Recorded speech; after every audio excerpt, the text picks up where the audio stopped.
It's senior day in Stillwater. The Oklahoma State Cowboys and their fans celebrated class, highlighted by quarterback Mason Rudolph and wide receiver James Washington. The nation's pass and catch duo will finish as two of the all-time greats.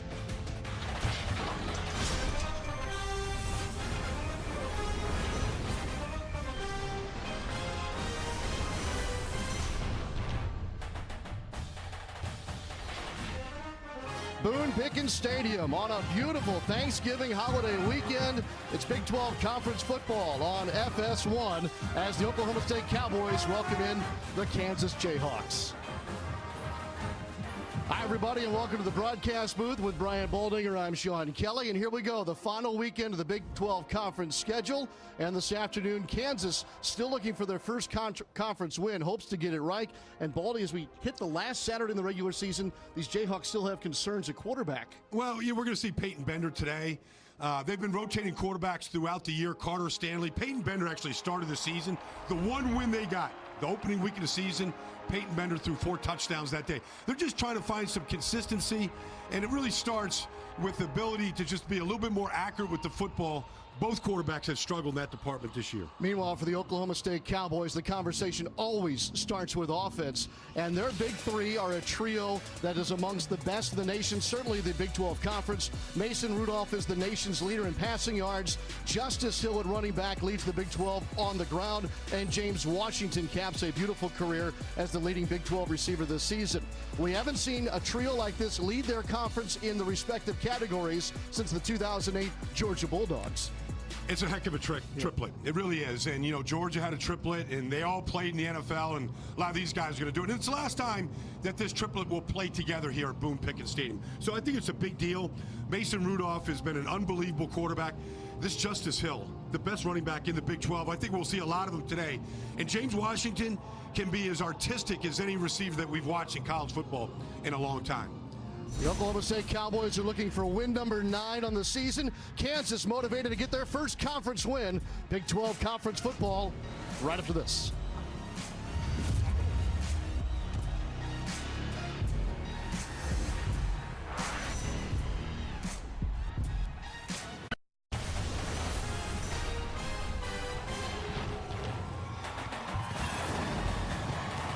FS1 College football from here in Stillwater is presented by Dave & Buster's.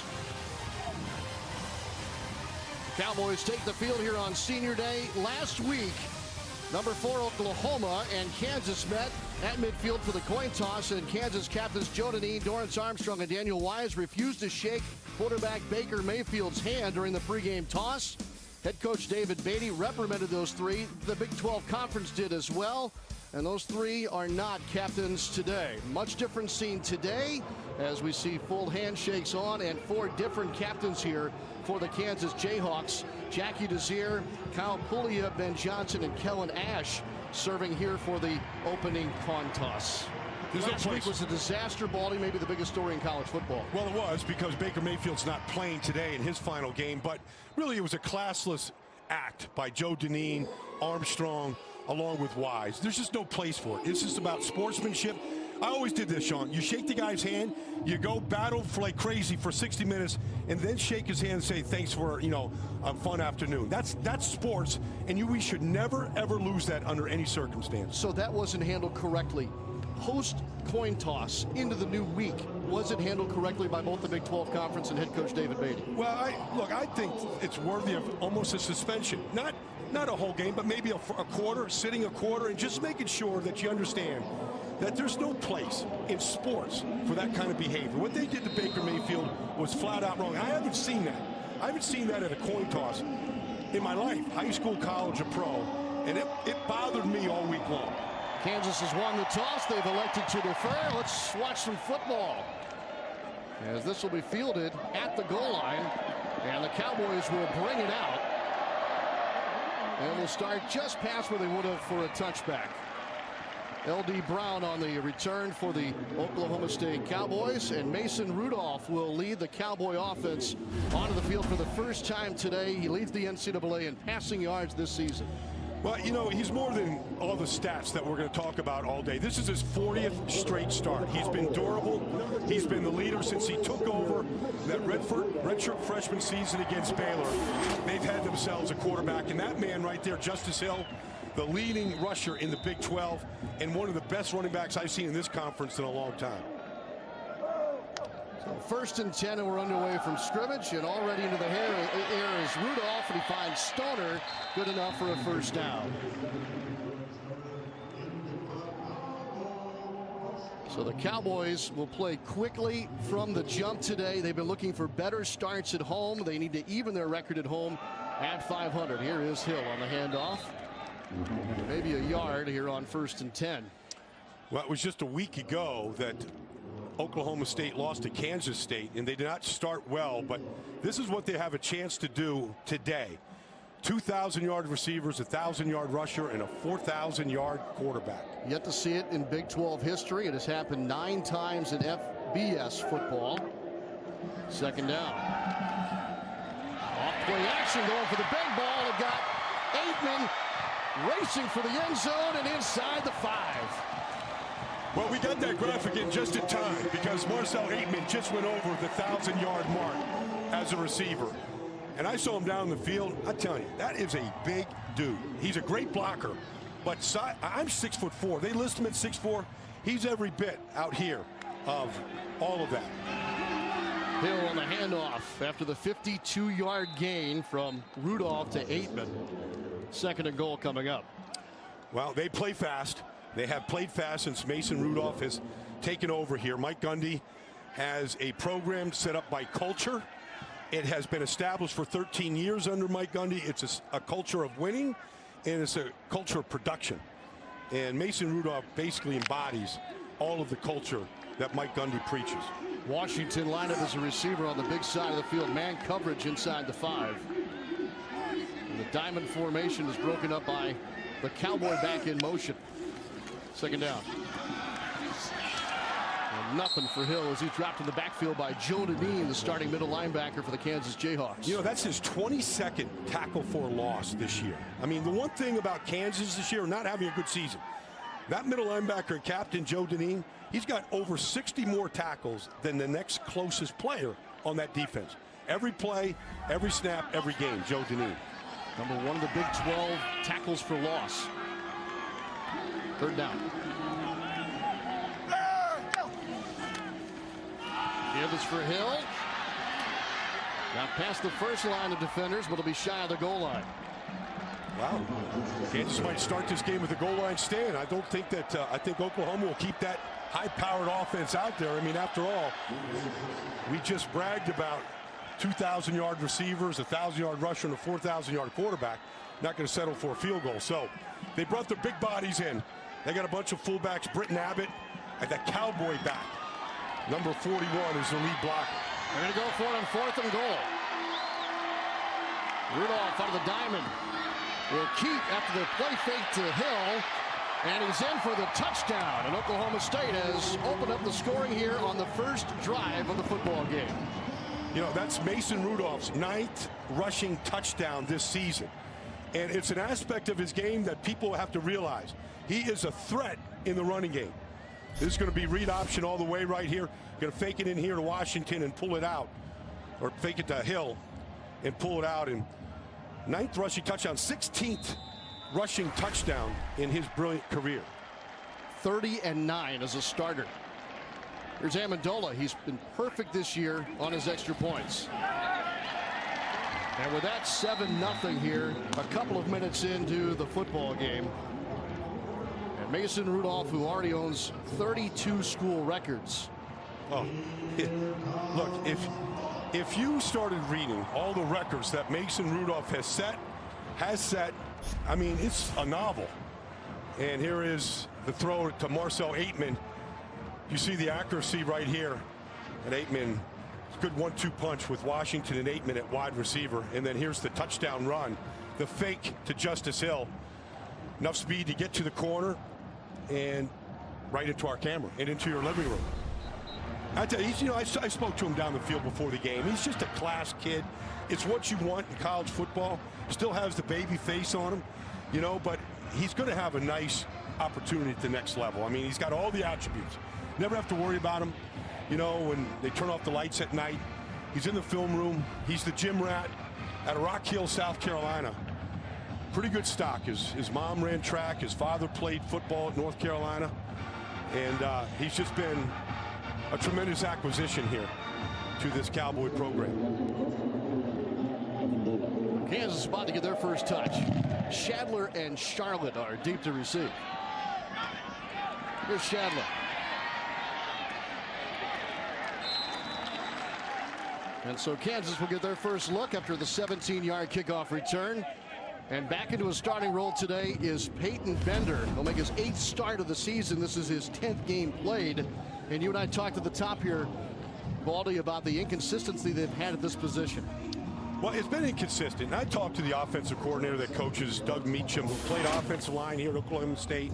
He's like, I said, what's the problem at quarterback? He said, he doesn't have any time. And the offensive line has to get better. Doug Meacham has a hard time calling plays depending on what the offensive line can or cannot do. A double reverse, and here's Sims, the wide receiver. And boy, did the Cowboys sniff that one out.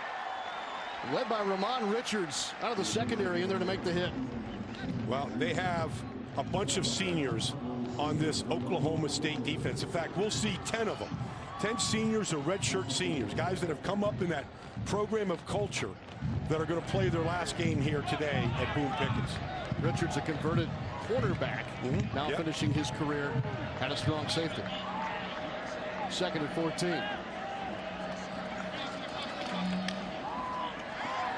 Off-play action to Sims for his 2nd touch of the afternoon. Good throw. Good throw by Bender. And it's always a quarterback that has been sitting the last couple of weeks while Carter Stanley started. Anytime you get that first throw in, good completion on a quick slant, right in the right place to Sims, that always gets you off on the right step. Got 12 on that one now, 3rd and 2. Taylor Martin popping out of the backfield into the slot. And they'll pitch it to Martin. Got a good block. A tight end, and he'll just be shy of the first down marker. Calvin Bundage and Chad Whitener, a pair of linebackers, in on the stop for the Cowboys. Well, it's just the basic fly sweep underneath right here. So he's going to come and just give it a chest pass here, trying to pick up some blocks on the outside. But that's Calvin Bundage, who's unblocked on the play. And Cole Moose to punt it away, and Stoner awaits for it. Calls for a fair catch. Mason Rudolph with already 1 touchdown today to add already a great season and career. Cowboys on offense when we return.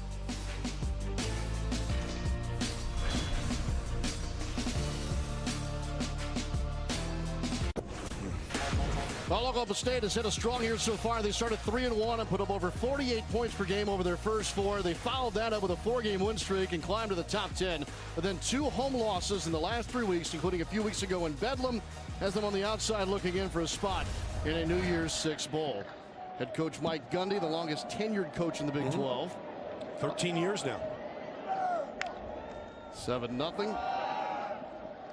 And Hill on the handoff is stopped immediately for no gain. Well, I'm a big fan of Mike Gundy because he does things the right way. He's had to release players, suspend players, because it's about the team. It's about doing things the right way, and they've established that. And they're going to lose some players today in Ateman, Washington, and Rudolph, amongst others, that have been doing it the right way for a long time. 2nd and 10. Cowboys will make their 12th straight bowl appearance under Mike Gundy here this year, as Washington has his first reception of the day. What a connection. What a connection here these two have had over the last 4 seasons. Look at the distance right here that the corner is given. That's called respect when you stay 10 yards off a guy like Washington. Little shoulder fake, and perhaps on a design draw, Baldy. It's Rudolph reaching for a first down marker, but he won't make the line to gain here in the opening quarter. You know, just a week ago, they had a chance to finish this game off against Kansas State right here and, you know, win the game in the last 2.5 minutes, and Rudolph and Washington just could not get the timing down that they've had for 4 years. They're going to punt this ball away. Good stop. 3 and out. They call 3 and out there for Kansas defense. Zach Seiner into punt. And Sims will try and make a return here. And after a spin or two, he is stopped after a yard return. Peyton Bender and the Jayhawks back on offense when we come back here to Stillwater, Oklahoma.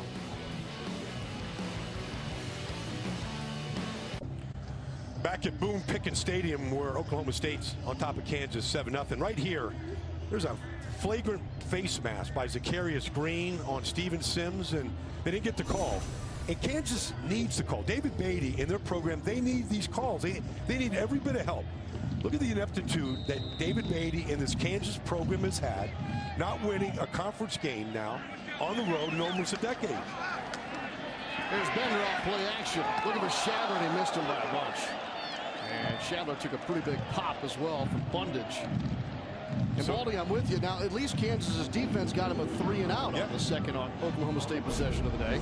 No, it's not bad. And Bender's going to get hit here as well, and that's the accuracy I'm talking about. You know, the quarterbacks, both Stanley and Bender, they're completing about 54% of their passes. It needs to be up in the 60s, 64, 65% to really be competitive in this conference. Bender to throw, and that's broken up again, intended for Shadler.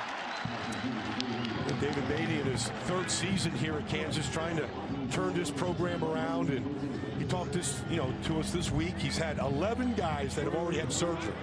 He said 2 more starters are going to have surgery next week. They just haven't been able to stay healthy. They only have 8 seniors that are actually playing on the whole team. You know, and so they just have to get some traction and start building this thing. Get some of the younger guys to stay healthy. And then you had the distraction last week of the coin toss incident here near the close of the season. Play clock winding down. As Bender takes the snap. 3rd and 10. And he'll be sacked. Back at the 15-yard line. That's DQ to Quentin Osborne with his 5th and a half sack of the season. Well, he's just right on top of the center here. It's 1-on-1. Jason Rhodes blocking him and gives up this sack, and that's part of the problem is the offensive line, you know, not good enough up front to really move the line of scrimmage to the run game, and then trying to protect the quarterback when you get 5 receivers out. Loss of 8 on the play. Here's Moose, and he shanked it. And boy, talk about field position for the Cowboys coming out for their 3rd offensive series of the 1st quarter. Osborne on senior day getting it done.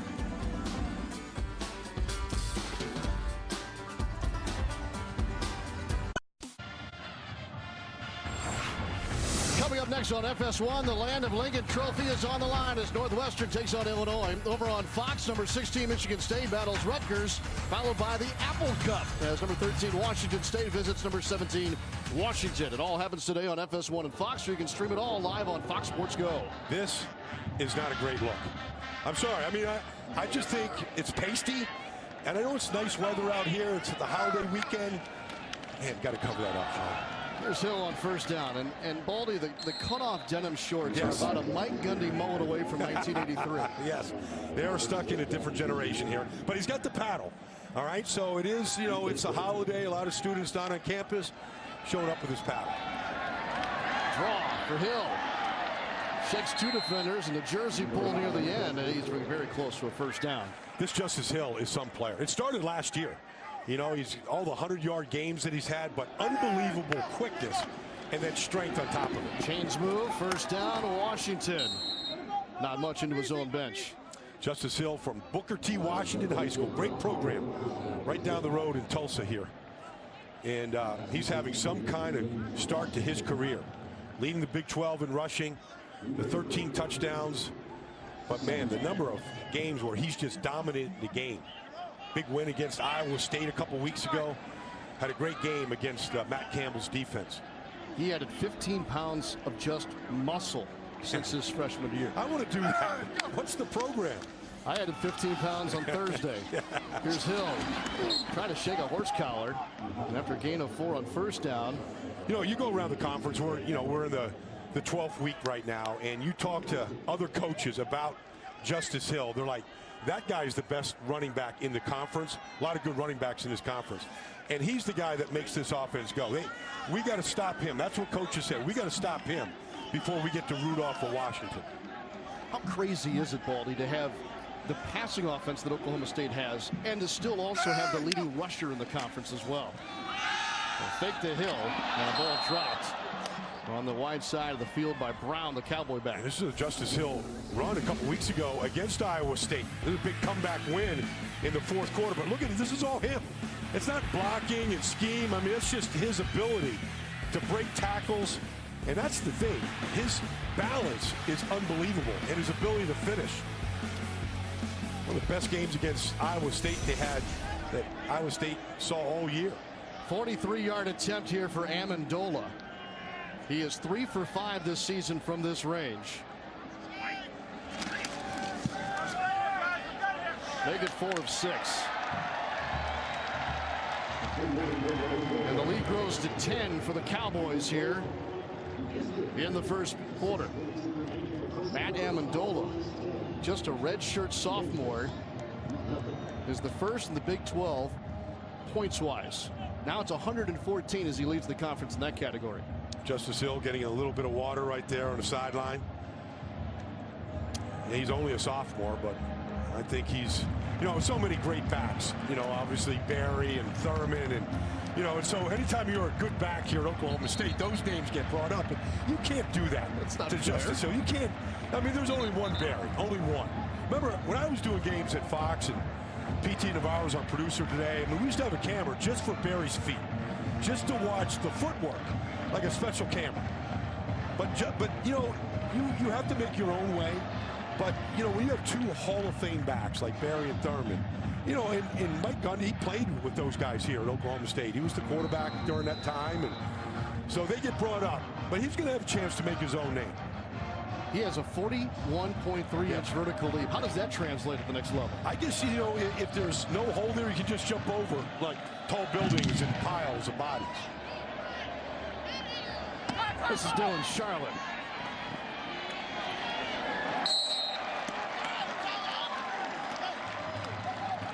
I was talking to Doug Meacham, the offensive coordinator. There he is in your picture talking to Peyton Bender. Here's Doug, and he played offensive line here at Oklahoma State. Still has a lot of friends here. His wife and his kids are here today. And I was talking to him before the game. I'm like, Baldy, if your offensive line can't protect and doesn't really move the line of scrimmage, we're limited by what we can do. And so you need some breaks. They've had a lot of breaks go against them. You need a little bit of luck. And then, you just need guys to be able to make a play, just be able to move the sticks and stay on the field. That's what they're trying to do right now. Down 10-0. And it's Bender in the pistol. And we'll give it to Taylor Martin. You talked about that offensive line, Baldy. Riberty, the center. So he was hurt, missed 2 games. Yep. In those 2 games, they only generated 63.5 yards total offense. I know. They didn't score a point. They were shut out against Iowa State, and they really struggled without him. With them, they moved the ball pretty well at times. They just are their own worst enemy when they get into scoring territory throughout the year. 2nd down and 8. Martin on the handoff. Got a block. And a first down. Stopped by Trey Flowers. Gain of 13 on the play for Taylor Martin. Yeah, Taylor Martin's their fastest back. They'll play 4 of them, but they get a good block on the outside here. That kind of gets Martin to the corner. There's a block right there by Ben Johnson, the tight end. Old Martin again on the quick pitch to the right side.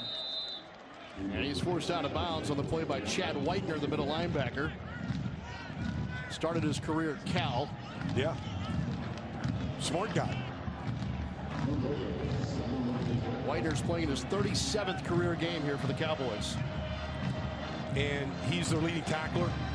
And I like the fact that he still wears a neck collar, kind of protecting this thing back here. You don't see many guys wearing that, but guys used to wear that protector. It helps against, with the burners and stingers and some of the things you get in your neck.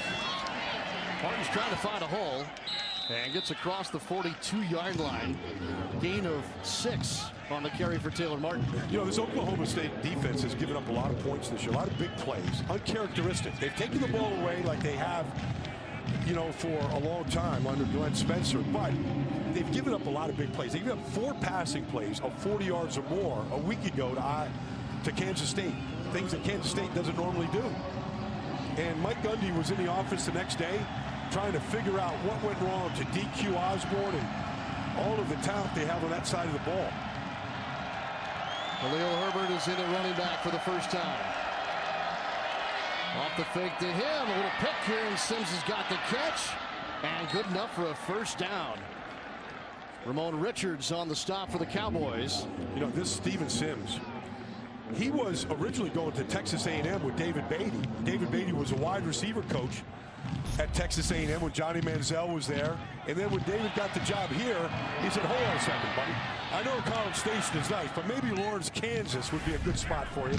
And he followed David here to Lawrence, Kansas, and been a Jayhawk since. 1st and 10 for the Jayhawks, trying to make their way into Cowboy territory. Bender to throw all day. Looking for Sims, and overshot him inside the 15-yard line. A.J. Green, who has 4 picks on the season, defending for the Cowboys.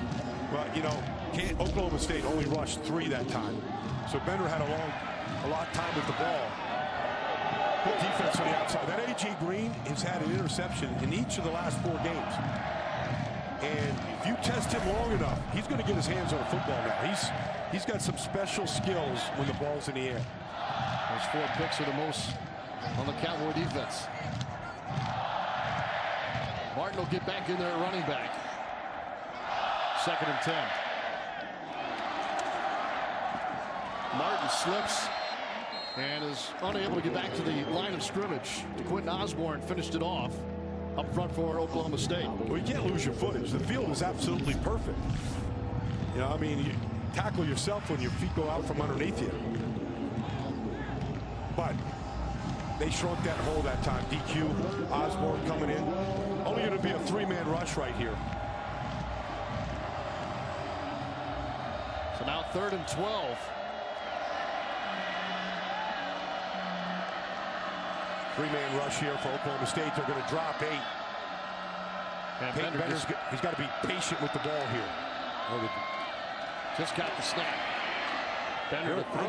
Found a spot. Nice sit down in the middle of the zone there for Kurt Johnson.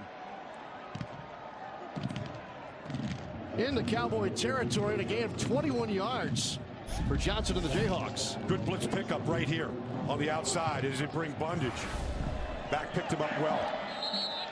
And they had the tight end there on 1st down, but Bender sailed it, intended for Ben Johnson. So, you know, this Peyton Bender started with Mike Leach at Washington State. He was an air raid quarterback.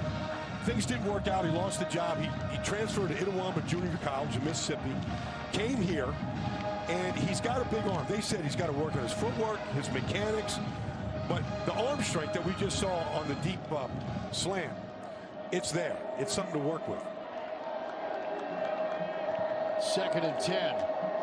Fake the Shadler and to Martin, and Sims in a crowd makes the catch. As a flag on the play. A couple good throws right there by Bender on this drive. Bender was the fastest Jayhawk quarterback in that program's history to hit 1,000 yards. He only needed 3 games to do so. He got off to a good start. Don't know what this flag is. There are 2 fouls on the play prior to the pass. Holding, defense, number 4. Ineligible receiver downfield. Offense, number 55. These fouls offset. Replay 2nd down. So wipe out the catch for Sims. We'll see the catch by Sims. Oh, yeah, I see the ineligible downfield. There's the hold on the outside by A.J. Green, grabbing the jersey.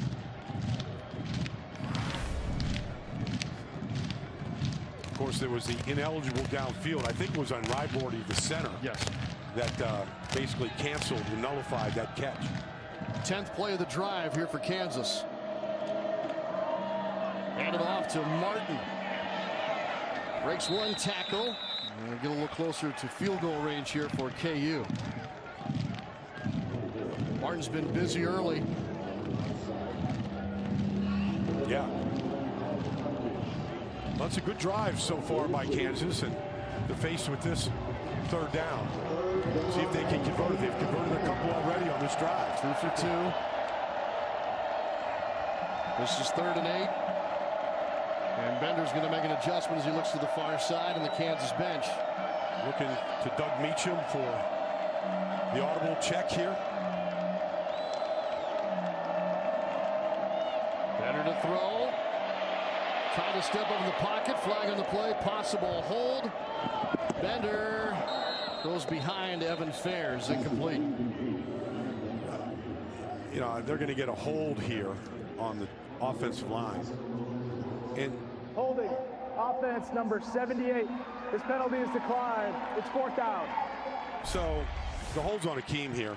But you only have a 3-man rush. I mean, you should have at least 2 short double teams here. I thought, yeah, I mean, just had that right hand hooked around the end. But when you have a 3-man rush, you got 5 offensive linemen. I mean, 2 guys should be double teamed the whole time. So Gabe Ruiz going to attempt a career-long field goal, 50-yard attempt. And it is good. He crushed it. And he best his long career-wise by 7 yards. And the Jayhawks are on the board. Beautiful day, this final tailgating Saturday in Stillwater, Oklahoma.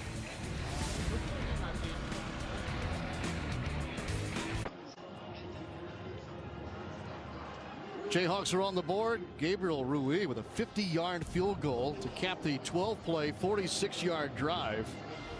Taylor Martin was busy on that drive ball. He's 6 carries, 21 yards. And Ruiz, who had previously only hit from 43, makes it 50. Let me tell you something. When you kick a 50-yard field goal on the road, you would get an audience. Everybody wants to hear about it. You know, if you miss it, you sit over there with the props, you know, with the mops and the brooms in that closet. This is through the end zone, and the Cowboys will take over at the 25. Let's go to Greg Wolf. He's got a game break for us in our FS1 College Football Studios. Sean, thanks. Over on Fox, it's college football's greatest rivalry. Number 9 Ohio State in Ann Arbor facing Michigan. Khalid Hill, the 265-pound fullback, their short yardage specialist, punches it in from 2 yards out. Wolverines lead 7-0, looking for their first win in this matchup since 2011. Sean, Brian, back to you. All right, Greg, thank you very much. Part of a big day in college football. A lot to be decided today. All weekend long. I mean, starting, how about the Pitt upset win against Miami? I mean, you got to play this schedule in the season all the way out. There's no gimmies, and nobody gives you any wins in college football. Mason Rudolph back to work. Off the fake to Hill. He's got McCleskey across the 40-yard line. Shaquille Richmond on the stop for Kansas. You know, this McCleskey is a guy that people forget about how valuable he is in the slot. 16-yard game. Rudolph kind of fumbled the play fake and went for McCleskey again, but missed him, overshot him. McCleskey, the son of J.J. Yeah, for the New Orleans Saints and the Arizona Cardinals. Sure.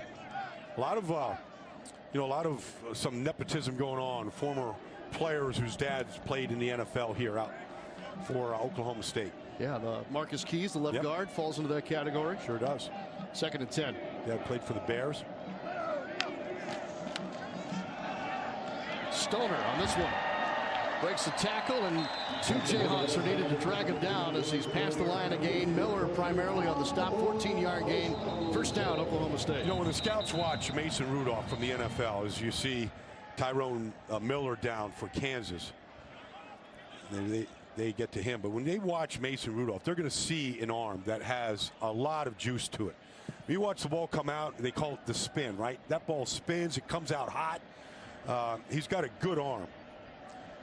And at the next level here, Sean, I mean, I think these are some of the attributes that people will talk about. He's got prototypical size. I saw him down the field. He's every bit of 6'5". He's been durable, 40 straight starts. He's been mobile. We talked about 16 touchdown runs. He can escape. He can buy time. And you look at Blake Bortles and Joe Flacco. They've all been that bigger guy. All right. They've all had their share of success. And, you know, Blake came out of a very similar offense at Central Florida, as does Mason Rudolph right here. Got to learn how to take the snap and play action, all those kind of things at the next step. Give it to Hill on first down. Nice spin back. It's through a nice hold and across the 40-yard line. Mike Gundy was telling us yesterday, Baldy, about Rudolph and all the little things that he started to do, really becoming a student of the game here in his final season. And we'll get McCleskey again for the second time on this drive. Got a first down. You know, when 40 starts, like, you know, last year Mitchell Trubisky was the first quarterback taken by the Bears. He had 13. Like, when you got to play the game, you have to. The more starts you talk about this year, the things that he fine-tuned, you get to fine-tune some of those things. You know, when you get to your third year of starting, the way Rudolph has. Came in here to Stillwater just a shy and very timid guy, and has emerged as a real leader and a part of a culture here that Mike Gundy is raving about after over a decade of being the head coach here. And Washington will pick up another first down as we're late in the first quarter. So perhaps one more play left in the first quarter. Defense on the stop for Kansas. That's a gain of 12 for just a stop. And I mean, he used every bit of the sideline on that stop to come back to it. He really stretched the field in this spread offense. And they're going to let this wind down perhaps. And the Cowboys will flip and head the other direction with a lead here at the end of one quarter in Stillwater, Oklahoma. Touchdown and a field goal. Rudolph leading the Cowboys to a 10-3 start.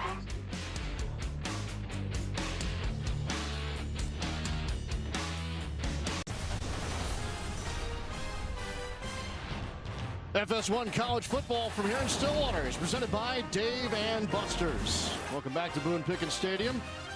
Great Saturday for college football. We'll end it here in this Big 12 regular season. Mason Rudolph and the Cowboys lead at 10-3 as we begin the second quarter. I was just looking at those cheerleaders. I don't think any of them overate on Thanksgiving.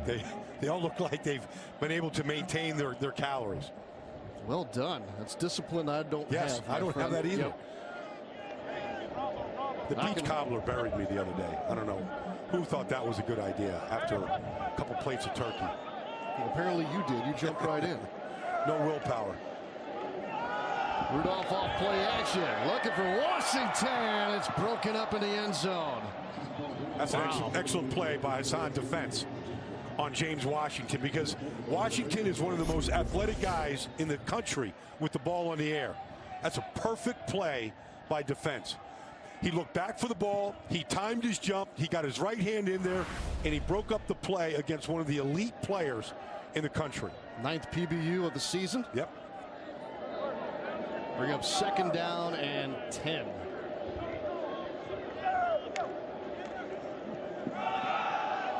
Rudolph, like when he scored a touchdown, keeps off the play fake the hill, but he does not get as far as he did in the first score of the day. 1 yard on the carry for Mason Rudolph. Jack Desir in on the stop for Kansas. Well, you know, the one guy you have to always look for on third down is James Washington, right up here at the top. I mean, he doesn't ever really leave that spot. Every once in a while he'd go to the wide side, but he's usually the right end. I saw him in the Alamo Bowl last year against Chudebe Awuzie of Colorado. Like, he didn't want nothing to do with him. I mean, he was a second-round pick, and he took him to school all afternoon. First third down of this drive for Oklahoma State. Pocket closing. Rudolph steps up, throws. He's got McCleskey and a first down. And to the 12-yard line is Jalen McCleskey. Gain of 11 here for OSU. Watch the footwork here, Mason Rudolph. Every time he looks for a new receiver, he sets his footwork. Reminds me a lot, the footwork, just the footwork of a Peyton Manning. Always looking to reset his feet. That time throwing the ball away from the defender. Rudolph has watched hours and hours of film on Manning. They get another first down at the 2. Hill, though, won't need it. Touchdown, Cowboys. 12 yards for Justice Hill. Yeah, that's his 14th touchdown run of the season. And he just has a burst. He just does. I mean, he's going to come underneath here on the handoff. And right there, he's going to just high step it away from the defender at the very end. Great in the open field. And he wants to be great. Just got a lot of football left here. 10-play drive. Amendola. Good again. Stays perfect on the season. Justice Hill and the Cowboys extend their lead here in Stillwater at home, 17-3.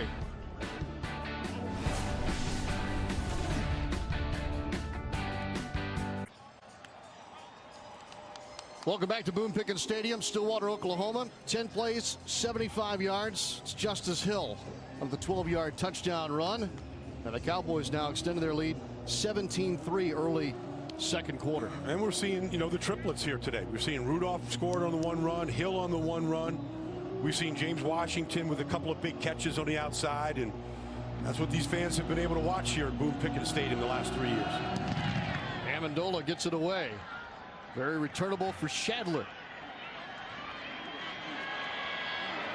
And a very nice return out to the 35-yard line. And the last time Kansas had the ball, a little bit of progress here. You saw the running of Taylor Martin on the outside, a first down run.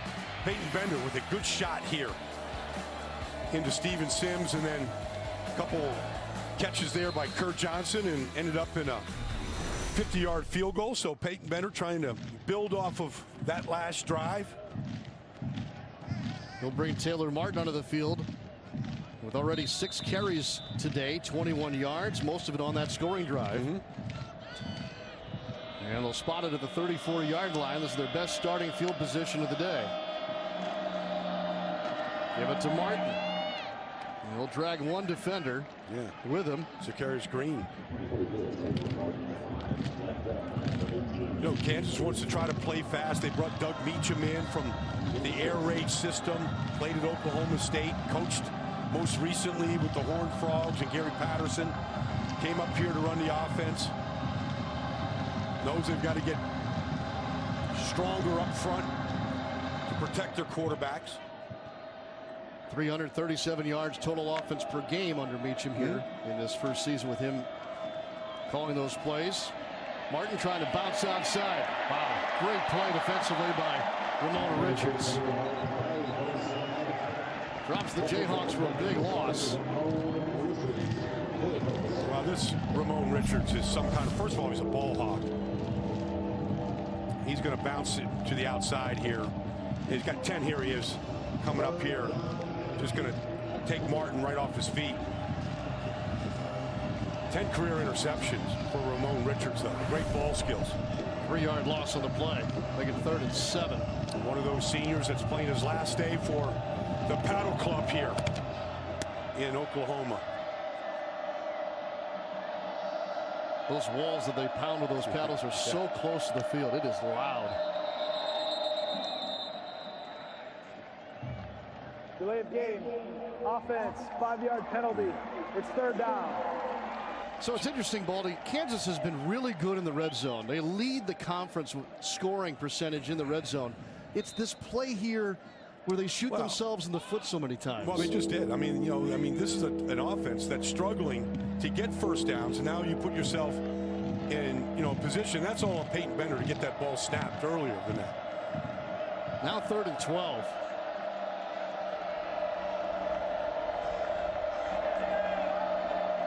Just watching Oklahoma State's defenders, a lot of communication amongst the defenders, and Kansas wants to talk about it. So a delay of game, and then now a timeout used. First charge timeout. Kansas. 30-second timeout. Baldy, you just talked about improvement on offense. We can see that stop here, obviously.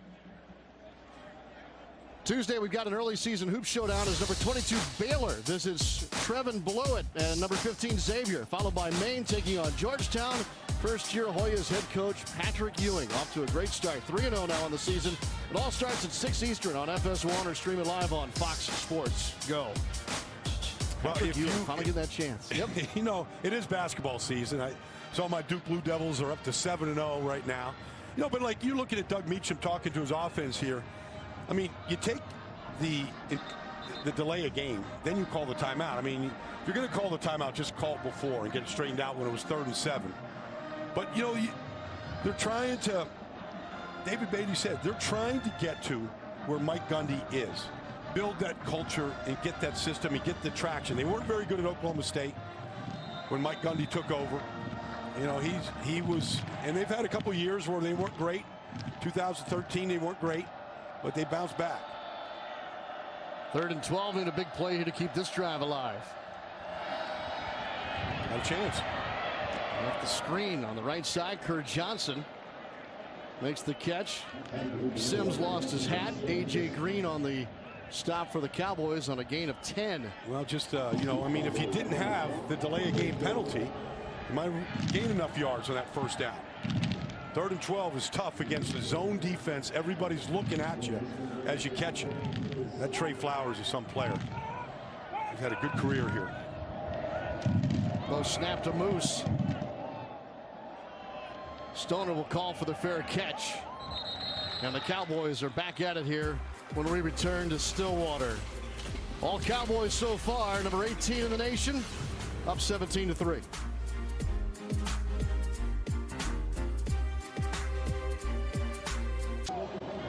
That's Bullitt, who's made a couple trips around the field here today after Oklahoma State scores.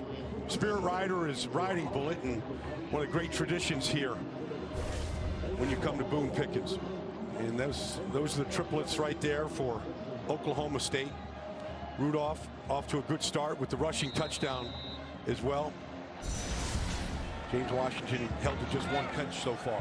It's a well-traveled horse when your offense averages 45 points a game. Yes, he gets tired on Saturdays. Hill on the handoff. This is the worst starting position of the day for the Cowboy offense as they lead at 17-3. Joe Deneen on the stop for KU. Yeah, and you know, when you look at Kansas's defense, they really changed it last week when they got ready to play Oklahoma. They went to a 3-man defensive front. Kind of a double cloud on the outside. It's working pretty good. Rudolph looking for Stoner. Got him across midfield. Stoner with a break of a tackle and all the way to the end zone. Touchdown Cowboys. 76 yards on the touchdown strike for Mason Rudolph. Well, another touchdown for Rudolph. The protection was really good for Rudolph to make this throw on the outside to Stoner.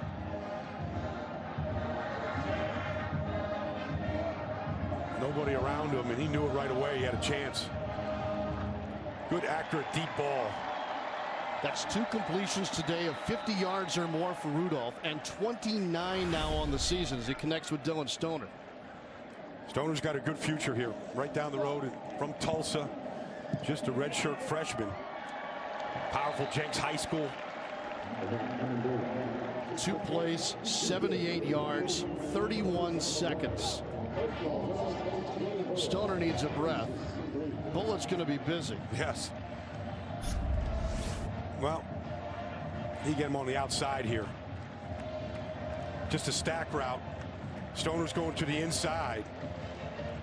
Kansas just wasn't even, there's no safety in the middle of the field.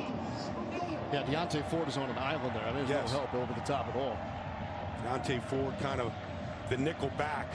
And they got him matched up all the way on the outside. Somebody had to stay on top of on the upfield shoulder. And, you know, when you score, here comes Bullitt. He's down to a trot. Spirit Rider and Bullitt. I like the war paint on Dylan Stoner's face right there, getting a workout. They use him in a lot of ways, Paul. You know, kick returner now. He just kind of took into that role here. You're gonna get some most recently. Getting some tired push-ups too now. Starting that up. There's still 10:41 left in the first half. They take the scoring serious here. Rudolph's pass to Stoner was the 3rd pass of 70+ yards this season. And Shadow will take a knee. So the Jayhawks will go back to work. And Baldy, we kind of saw the Jayhawks kind of get going a little bit offensively, and then that last drive. Well, you know, it starts with the mistakes, their own mistakes. You know, the delay of game penalty, then the timeout. You know, and then the inability to protect the quarterback. And David Beatty is trying to get this fixed here, even in the 12th game of the season. 48 straight losses away from Lawrence, and on the wrong end of it here in Stillwater at 24-3. It's a long way from a win when you take down Southeast Missouri State in week 1. Yes. They keep talking about how they practice hard and you don't know about the losses, and they come to work on Monday. Chase Harrell's first reception of the day. They're just trying to find ways just to get positive yards here. As Bender signals the plays out to everybody. Working around an offensive line that really is having a hard time competing with the front that Oklahoma State puts up there. That big front got Trey Carter out there in the middle right now. 2nd and 7.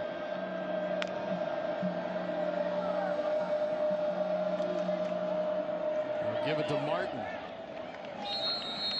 And that big front, and Chad Whitener backing him up, the linebacker. Didn't get him much, gain of 3.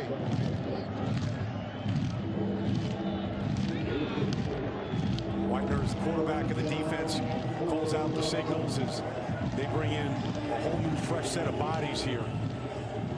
They do some of those hockey line changes with those big guys up front. They'll rotate 7 or 8. They play a lot of players, and so they are constantly fresh during the game and then fresh as the season goes on. Double tight to the right of Bender. Hand it off to Martin, and an ankle tackle is going to keep him well shy of the line to gain. And Calvin Bundage, he's been active today. That's a big dude. Started their last 5 games, Baldy. Yep. Bundage right here on the outside just beat the left tackle at Niji. Just beat him clean to the inside. Dylan Stoner, who just had that big touchdown reception. We'll try and track this one down. Won't be able to get to it. It's out of bounds. Here we go. And so we'll take a break. 8:59 left in the first half here at Stillwater.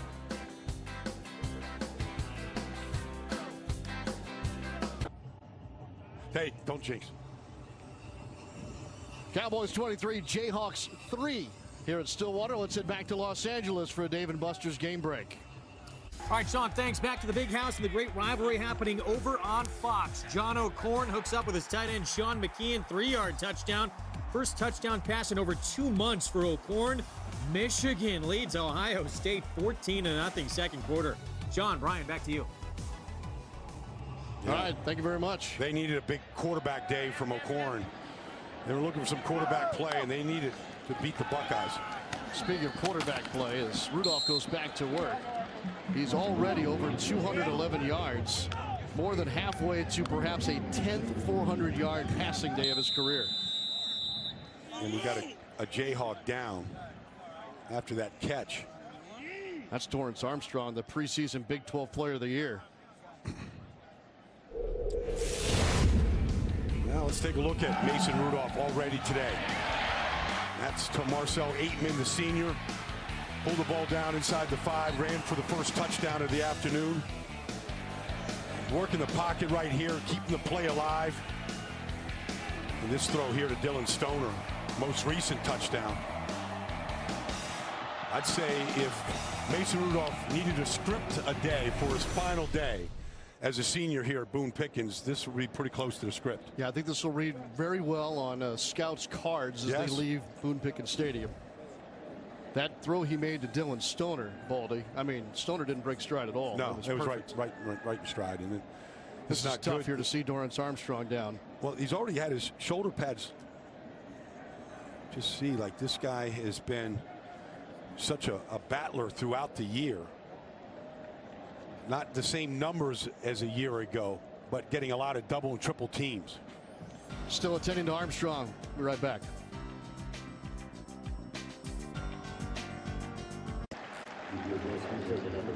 Armstrong will slowly make his way off the field, and after having 20 tackles for a loss his sophomore season, Baldy came into this season as the preseason Defensive Player of the Year, and he's garnered all kinds of attention throughout the entire fall.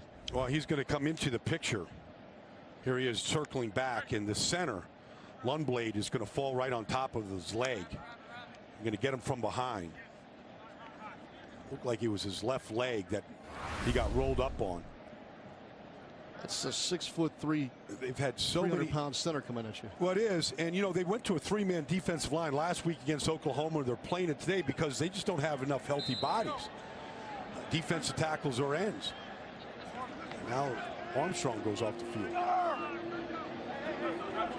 Second down for the Cowboys.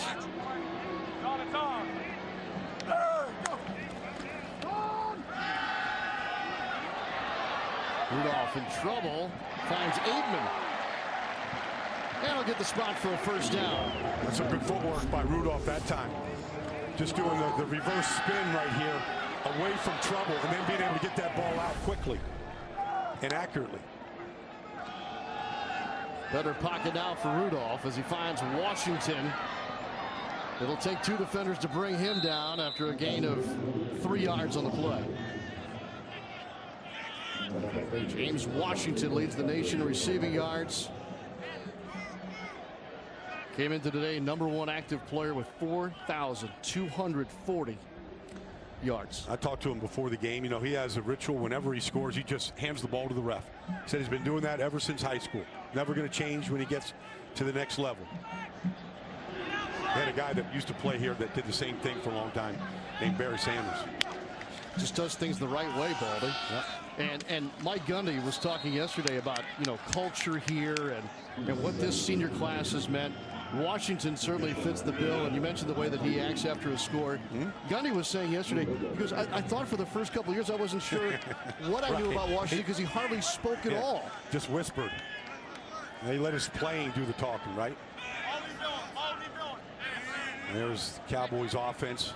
2,000-yard receivers, 1,000-yard rusher. Quarterback with over 4,000-yard passing first time. I asked Mike Gundy yesterday, I said, is that where you want this your offense to be year in, year out? Here's Rudolph going for another big ball. He's got Washington across midfield. And Gundy said, look, I said, Coach, is that what you should have each season, or is that freakish? And he immediately said, it's freakish. Just a double move right there by Washington, getting inside defense. Mike Lee making the tackle. I imagine that Mike Gundy's going to miss some of these guys. No doubt. Helped to win a lot of games here. 17 yards on that last catch by James Washington. Into Jayhawk territory. 1st and 10. Hill on the pitch back. Rudolph down the middle. Looking for McCleskey. No. Mike Lee defending on the play. The ball was intended for Ateman. Well, I think he had both Ateman and Washington. I think Washington was wide open. Here's Washington up the top. Nobody picked him up. I would have thought that would have been the first read for Rudolph. Safety was late getting over the top. Baldy, this is an interesting conversation that I've been hearing around Stillwater the last couple of days. We've talked all day about this offense, and Mason Rudolph, James Washington, Justice Hill, that trio. And here they stand at 8-3, and they had a tough home loss last week against Kansas State. As Rudolph on play action pumps once, finds Stoner trying to get to the line to gain. He'll be close. Fans here are restless. I guess the bar's been raised. Should they be? Well, they scored 52 at Bedlam. They gave up 62, though. You know, at some point, you know, you got to keep the other team down. You got to play better team defense. But I thought last week the offense had a chance to go win that game against Kansas State. 3rd and 2. Under pressure. It's Ateman on the catch. Here's your first down as Mason Rudolph and the Cowboys keep moving down the field on a gain of 10. You know, when you watch Mason Rudolph here, he's so strong and sturdy. And at the next level, this is so important. Being able to stay in there, take the hit, being able to adjust the eyes to find moving targets. I think he sees the field really well. Britton Abbott is the Cowboy back, as they call it, just to the right of Rudolph. McCleskey turning it inside, almost got loose for a big gain. This is good enough though for a first down as Richmond makes the stop. And this offense is clicking now, and they're playing fast, really fast. Now Hill, he's sandwiched up front. J.J. Holmes in there. J.J. Holmes is the nose tackle now in this 3-man defensive line. When you run the ball inside, that's a good guy to anchor that nose tackle at 335 pounds. Might be a few more after this holiday weekend. You know, I had a few more on after Thursday. I don't see any relief inside either. The food that's still to come this holiday season. That's good stuff right there. That's Loneker up there with Deneen on the stop pair of linebackers. You know, the one thing about Holmes, he's got to keep pulling that jersey down. Otherwise, you're not sure if that's 88 or 28 there. Rudolph to throw. And out of bounds was Ateman. He was going to be ineligible right away. They got to stop. Kyle Mayberry defending. J.J. Holmes. He's got to keep fixing that jersey, but that was a good series that time. I mean, anytime you're keeping the highest scoring offense here in the Big 12 to a field goal attempt, defensively, you feel like you kind of won. Amendola will go for it from 36 yards out. The punter, Signer, to hold.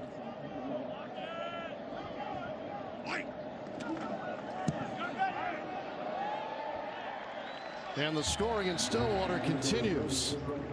Perhaps a small victory for Kansas's defense. Beautiful day here in Stillwater, Oklahoma, and the campus of Oklahoma State. That TCU-Oklahoma game, a rematch of a game played 2 weeks ago. Oklahoma winning that game against the Horned Frogs 38-20. I like Gary Patterson with another chance to scheme against that Oklahoma offense. I think Gary Patterson will have them ready to go. There it is. Next Saturday. 38-20, yeah. Yep. And, you know, the one thing about Gary Patterson is I've sat on his Friday night meetings, video test. And I thought I knew a little bit about football until I sat in one of his meetings, and I realized there's a whole lot more to learn. He gets those kids prepared. Kenny Hill back healthy. I think in a lot of ways, Baldy, their win here, TCU at Oklahoma State, week 4, I think that went a long way into their spot in the Big 12 title game next week. Well, they held Oklahoma State to just a touchdown that day. 27-3 with Brian Baldinger, Sean Kelly at Boone Pickens Stadium. Peyton Bender back to work. He'll go to the running back, Martin. During that last timeout, Mike Gundy got busy. I thought he might be calling a play over. No. It was the referee and his officiating crew arguing a particular call or not a call. And of course, you know, Mike he delegates everything. He manages the game, and so the referees are part of that responsibility of his, and he's not going to let anything go. Got a handsome lead here in the first half, and a long way to run here for Martin on 2nd and 7. Zacarias Green chased him all the way down to the Kansas bench. And he gets up hobbled too. They're just limping off the field, and that's been the story of Kansas football. He has to come out of the game. 17 players out with significant injury. Baldy mentioned earlier, 11 players have undergone surgery this fall. Martin got 2 yards with all that running. It's 3rd and 5.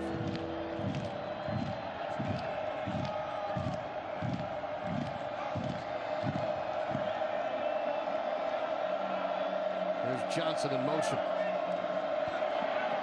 Just got away. A nice break up there by Trey Flowers. Flowers thought he had one. He went for it. He went for his 3rd interception of the season, laid out for it, just didn't come down with it. 49th game for Trey Flowers. You're going to get pressure right up the middle here at Bender. Chad Whitener coming free. And here it is on the outside. Here's Flowers making that break on the ball. Good angle. There would have been nobody to stop him either. Stoner will call for a fair catch. And Mason Rudolph back to work. Already up 24. So coming into week 12, Big 12 standings, Oklahoma at the top. Of course, their one defeat came to the hands of the Cyclones in Norman. Big upset that day. Of course, Iowa State knocked off both TCU and Oklahoma when they were in the top 5. TCU took care of business yesterday against Baylor. Everybody plays everybody here in the Big 12. We know that 10 teams, and they all play all 9 opponents. Oklahoma State with the 8 wins, looking for a 9th today. And then the possible bowl win would give them as Ateman comes up with a big catch in double coverage. Kyle Mayberry was primarily beat. He had over-the-top help Baldy, but what a throw by Mason Rudolph. It was a great throw, But Ateman, who stands every bit of 6'4", I think he's taller, went all the way up to get it. And now on the other side of the field is McCleskey. And you were right on the last series that Oklahoma State's clicking. It hasn't let down. Well, look at his throw.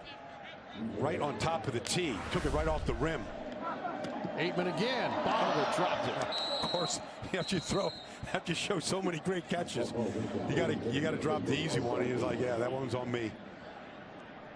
Marcel Ateman and James Washington got big news this week. They're invited to the Senior Bowl, Baldy, down in Mobile. Yeah. That'll be big. Yep.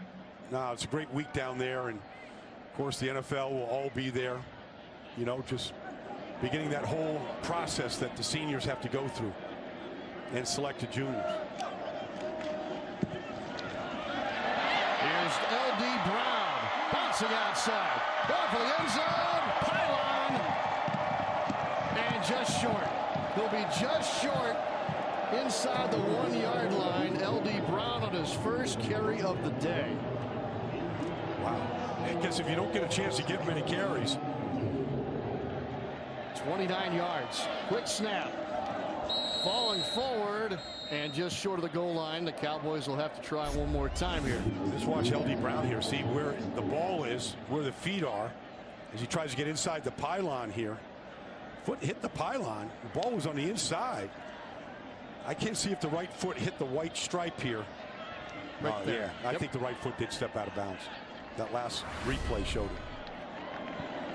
Fine Feyuwaki is in that backfield with Brown. Hand off to Brown. Gets inside. Touchdown, Oklahoma State. L.D. Brown with his second touchdown of the season in from a yard out. Yeah, this is just right behind Johnny Wilson, the right guard, and Lundblade, the center. The ball's just going to come right here on a cutback. He's just looking at daylight right here, wherever the softest is. He sees it back door. And, you know, if you got the quickness to make that cut, going hard left and then back to the right, that's what you're looking for. Just that daylight, and he sees it. Mike Gundy was Lundblade, the senior center, playing with a little Liz Frank injury. The foot playing through it. He's not going to miss these games his senior year. Amendola makes it 34-3. Let's check in with Mike Hill in Los Angeles. Coming up on the State Farm halftime, 9th-ranked Ohio State in big trouble early in the big house against Michigan. Plus, number 7 Georgia has its own challenge against Georgia Tech. And Lamar Jackson looks to lead Louisville past Kentucky. Mark Helfrich joins me at the half. Right now, Sean and Brian, back to you. All right, Mike, thank you very much. All Cowboys here at home today on Senior Day. Mike Gundy had talked about slow starts at home, under 500 this season in this ballpark. Not the case today. No, it isn't. And, you know, it's because of that kid. Mason Rudolph has been playing lights out good football. I mean, his throws, it's like dart practice. You know, and if you wanted to go to the state fair and pop balloons to get the big teddy bear shot, I'm taking Mason Rudolph with me because he's popping every balloon. And David Beatty he has not had this kind of performance where they haven't been able to slow teams down the first half. They've given up some points this year, but they're running into a powerful offense who's executing well. Yes. Mason Rudolph, 19 of 25 now, 309 yards passing in this first half. Ryan Shadler will bring it out.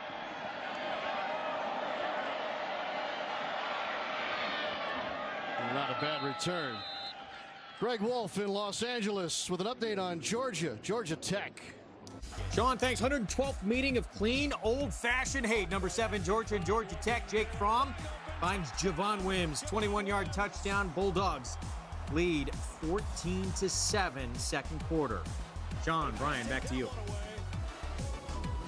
Greg, thank you very much. Bobby Dodd Stadium right there in Midtown Atlanta. Yeah. Well, you know, it's rivalry game. And, you know, for so long, Bedlam should have been played this week with Oklahoma State and Oklahoma, but because of the Big 12 championship game, they didn't want the possibility of these two teams, Oklahoma State and Oklahoma, meeting for the Big 12 championship, so they moved that up a few weeks. What a performance and game that was here a few weeks ago. They haven't had a game here on Thanksgiving weekend in a while, because before they brought the championship game back, they just wait until next Saturday. There's no championship game, so they let the students come back into town, and Bedlam was on. So the Jayhawks back to work. Khalil Herbert, who had 2 big games earlier this year, a massive game against Ohio, an even more impressive against West Virginia. 291 yards against West Virginia. And since then, Khalil Herbert in his next 7 games has rushed for 250 yards. But it was the one game, that game, you said, okay, they can run the ball, and it just hasn't happened since then. You and I had their game against Texas Tech. That was immediately following that, and we were shaking our heads the whole day long about why they wouldn't go back to a kid who had 4 touchdowns in 2 weeks combined and all those yards. He had like over 30 carries that day against West Virginia. Herbert again. Makes 1 tackle and a gain of 2 on the play. Oklahoma State with getting some quick penetration inside. Trey Flowers with another tackle. Just watching Trey Flowers, and he was sat out the first half last week because of a targeting foul the week before.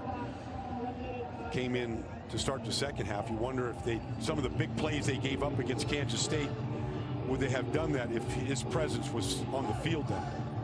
Coming up on the State Farm Halftime Show, Mike Hill and Mark Helfrich in Los Angeles. Of course, Ohio State, Michigan today. We already talked about Georgia, Georgia Tech, and then the Iron Bowl this afternoon at Auburn. Well, so much at stake with the Iron Bowl this year. Does Alabama, can they win despite the injuries here to hold on to that #1 spot? A lot of people giving Auburn a chance at home here today. Gus Malzahn, he'll have that team ready to go. So if you thought that there was chaos when Pitt won against Miami, if Auburn takes down Alabama today. Well, it will throw, the college football playoff poll into a tizzy. Yes. But I always say you got to play this all the way out. You got to play every week and play it to the end. And a lot of times it will decide itself. Championship games next week have tremendous meeting. And exactly what my partner was talking about is Taylor Martin is in a running back on 3rd and 5 here for Kansas.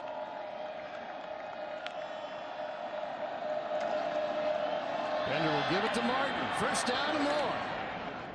A nice run for Taylor Martin to extend the drive for the Jayhawks here as we've hit 1 minute left in the first half. Well, just to keep the Oklahoma State offense off the field, be able to get that 3rd down.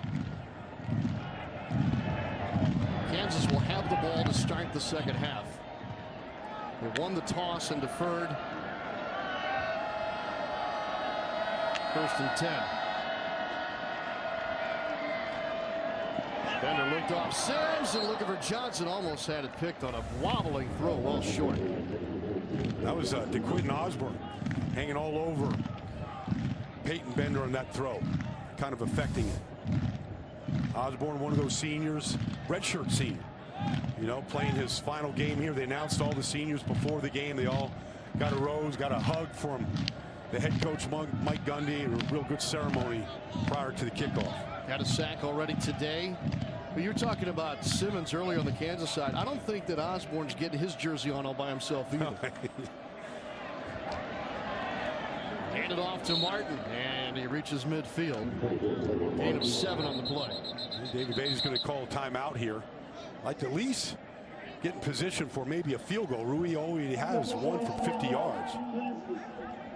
Impressive, to say the least. One thing, we're looking for bright spots about Kansas, and unfortunately for the Jayhawks and their fans, there aren't many throughout a season where you're 1-10. But I will say this. #1 in the Big 12 in red zone scoring percentage. Well, they got to get there more often. Right. But as you're calling a timeout here, perhaps that's one thing you can get ready is Gabriel Rui and that big leg that he showed us earlier in the half. He's got himself ready. He's got the net up. That's always a good skill, being able to throw that ball back to you, bounces it off the ground. This kicker's they can spin it on the finger. They don't spend a lot of time with that football, Leave it to you, a guy who played there in the trenches in college and the NFL, to make a crack about a kicker like that. I respect the kickers, especially when they can make them for 50 yards. Joe Deneen Jr. going over there. Captain right there, right from Lawrence, Kansas, leading tackler. Call him the mayor there. Yeah. His Free State High School. His mother played volleyball in Kansas. His grandfather was a running back at KU. And Deneen's great-grandfather played basketball for Fog Allen back in the 1930s. But if you're going to put a face on Kansas football, that's it. Joe Deneen Jr. is the face of this program right now. He's having a phenomenal season, 12th straight start here this year. You know, one of the leading tacklers in the country. That's why that coin toss thing was so disappointing. It was. He strikes me as a young man that will really learn from that and move forward. 3rd and 3.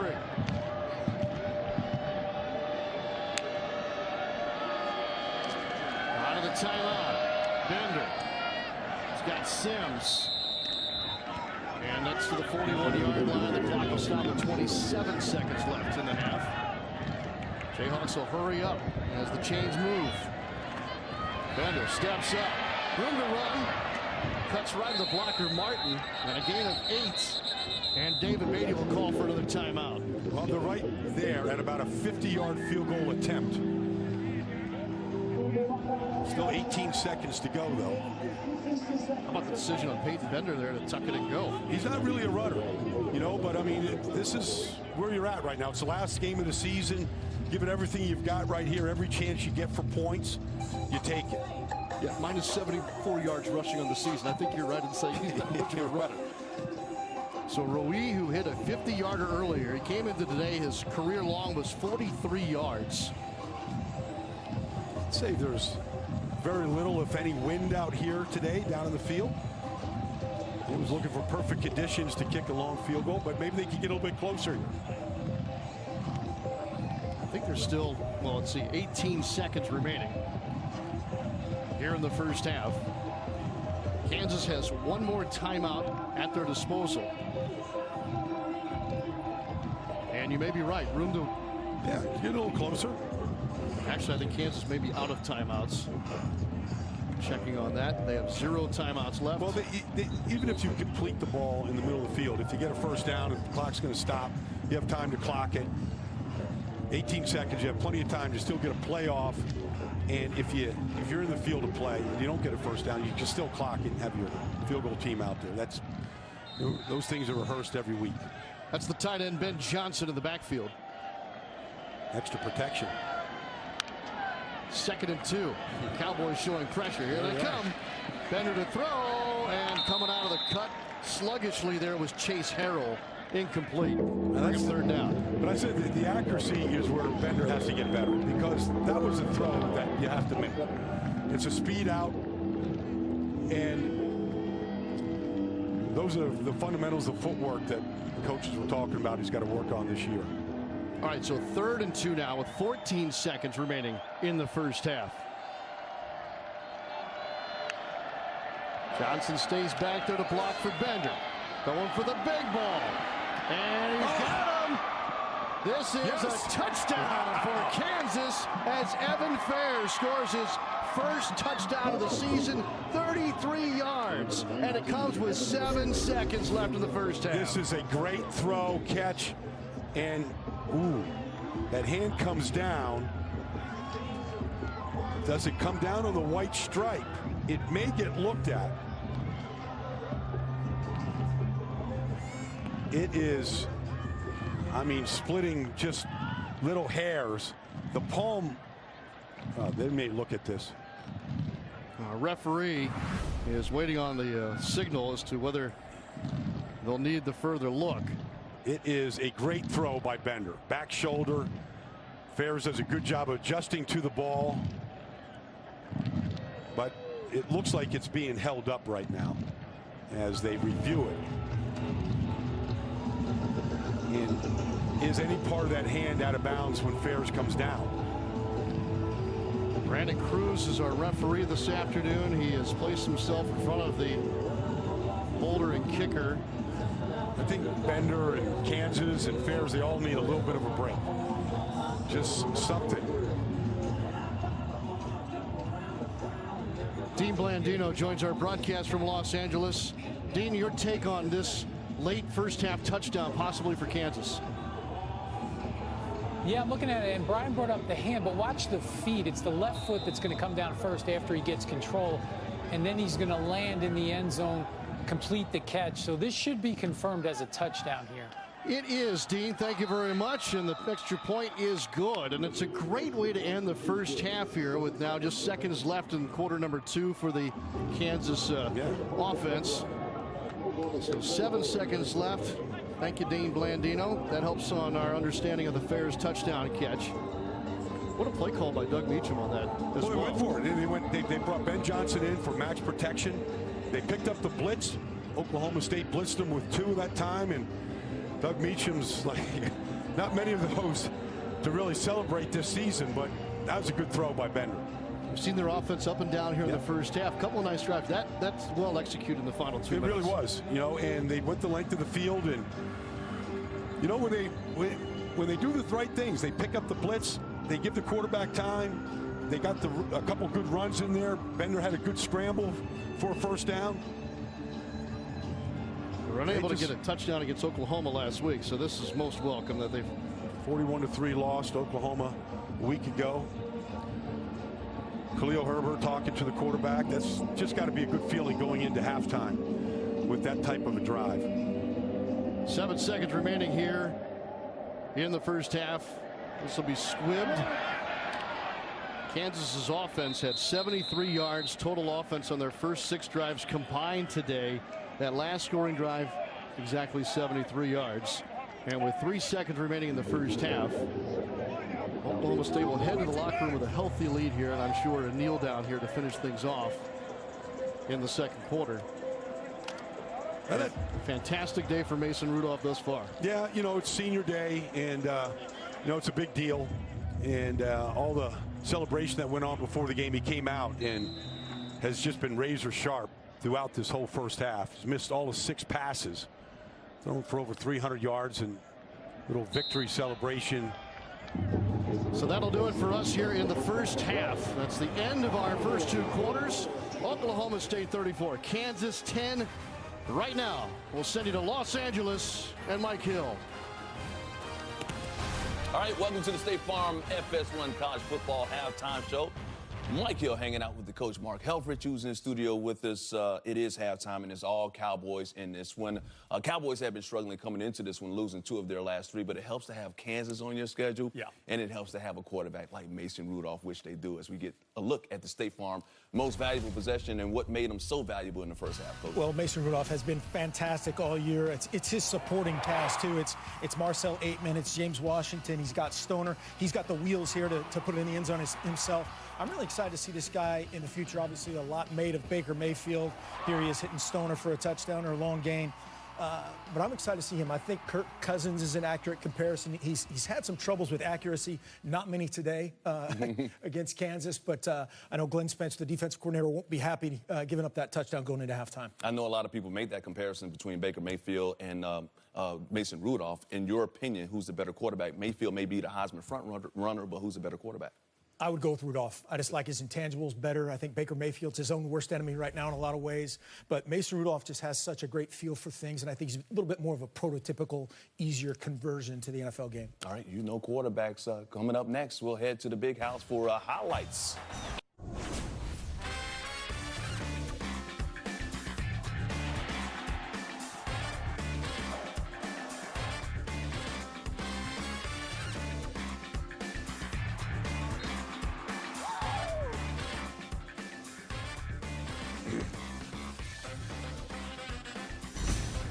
FS1 College Football here in Stillwater is presented by Dave & Buster's.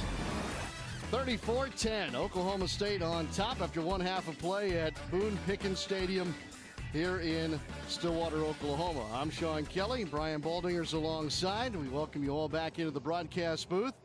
By the way, Baldy, you look fantastic. It's a very sharp outfit you got there today. I bought it this morning at Belk's at 8 o'clock when my bag was found missing on the airlines. Thank you very much. But we recovered. Yes, absolutely. Oklahoma State off to a great start today.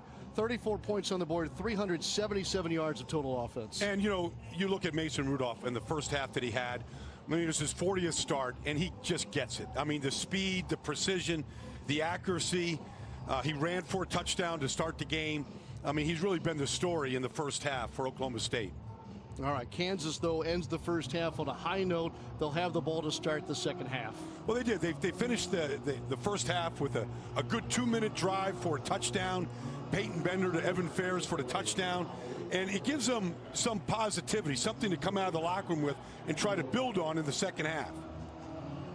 So the Jayhawks are all set to receive as we begin the third quarter as Amendola puts foot into it. It will be Shadler breaking one tackle and then wrestled to the turf shy of the 25, 21-yard return. Well, Peyton Bender's 9th touchdown of the season was to Evan Ferris right here. The final seconds of the first half. Great shot in the corner, put enough air under it for Ferris to go up, adjust to it, use his 6'3" frame to go bring that down, and Kansas scores a touchdown. Kansas is not going to a bowl, obviously. These are their final 2 quarters of their entire season, Baldy. Chance here to really lay it on the line. Well, it is, and you know, you just want to finish strong, and you know, you just want to go out, all the work that you put in from the offseason, the summer, training camp, just want to try to finish on a good note. Bender to throw on first down. Just to get away from the pressure. Good pursuit, and coming back to the football, almost making the catch is Kerr Johnson. Let's take a look at our first half stats brought to you by Dave & Buster's. Well, you see, first of all, the passing yards, 309 yards for Mason Rudolph. I mean, he really executed that part of the game, and just 8.2 yards of play. And, you know, I mean, it was just a dominant first half by Oklahoma State, a team that had struggled in the first half for many of the home games here this season. 2nd and 10 for the Jayhawks.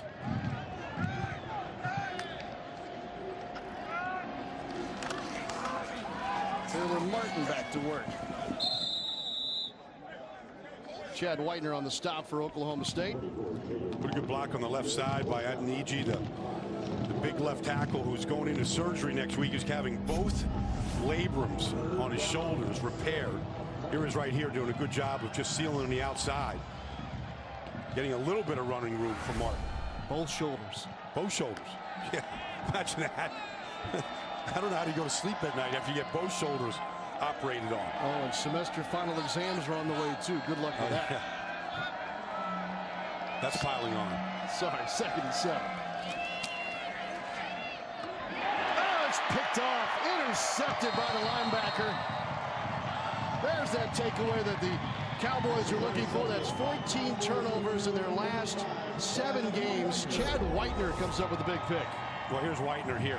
He's going to be looking right at Peyton Bender here as he drops into coverage. Getting into his flat area, just jumps it right in front of the tight end. If he didn't get it, Ramon Richards might have gotten it. That's 26 straight games now. Oklahoma State has forced a turnover. That's the longest active streak in FBS. It's really, you know, they've given up a lot of big plays, but one thing they do is they can take the ball away. 22nd takeaway of the season, like you mentioned. 16th interception on the season. Short field for Mason Rudolph.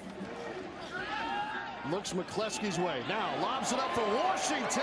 Touchdown, Cowboys.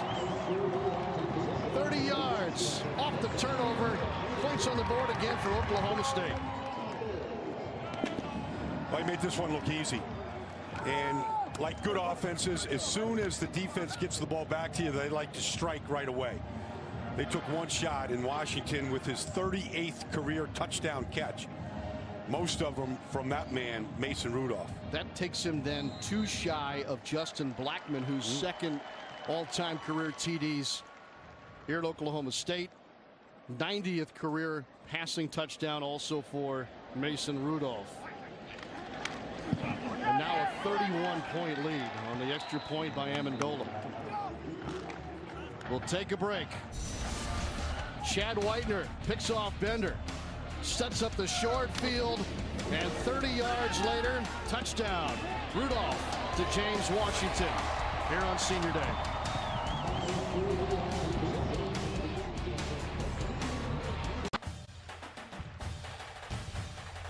FS1 College Football is sponsored by Dave & Buster's. Eat, drink, play, watch, only at Dave & Buster's. This is the hallway honoring the NFL Cowboys. 21 players have been drafted to the NFL under Mike Gundy. Probably a couple more coming up here after the senior season for some folks. Yeah, I think that's going to be one of the great ones right there. I mean, Des Bryant, Justin Blackmon, some great wide receivers that have come through here and played, been drafted very high. But I think when James Washington and they talk to Mike Gundy about him and what kind of person he is, I mean, he's going to have great stock and a great opportunity. David Charlotte this time to return for KU. Stuck pretty good. Nice special teams play for Oklahoma State. James Washington's 38th touchdown, career touchdown on this shot from Mason Rudolph, coming right into your living room. James Washington's got 38 touchdown catches here, and he's done the exact same thing on every one of his catches. He's walked it back, handed the ball to the official, and went on about his business. He said he did that in high school. Everywhere he's ever been, he's done the exact same thing. Came from a town of 3,000 people. Played about 16 different sports growing up. Pretty amazing story. Well, there's one great Barry Sanders did the exact same thing every time he scored. Taylor Martin, nowhere to go. Got a yard out of it. Somehow, Chad Whitener on the stop. You see on the offensive line in there right now is Bragg, Jacob Bragg in there, trying to get some bodies. They're trying to develop some guys here. If this is going to turn this program around, it's got to be up front where they really make the improvement. Bragg will be a senior next season.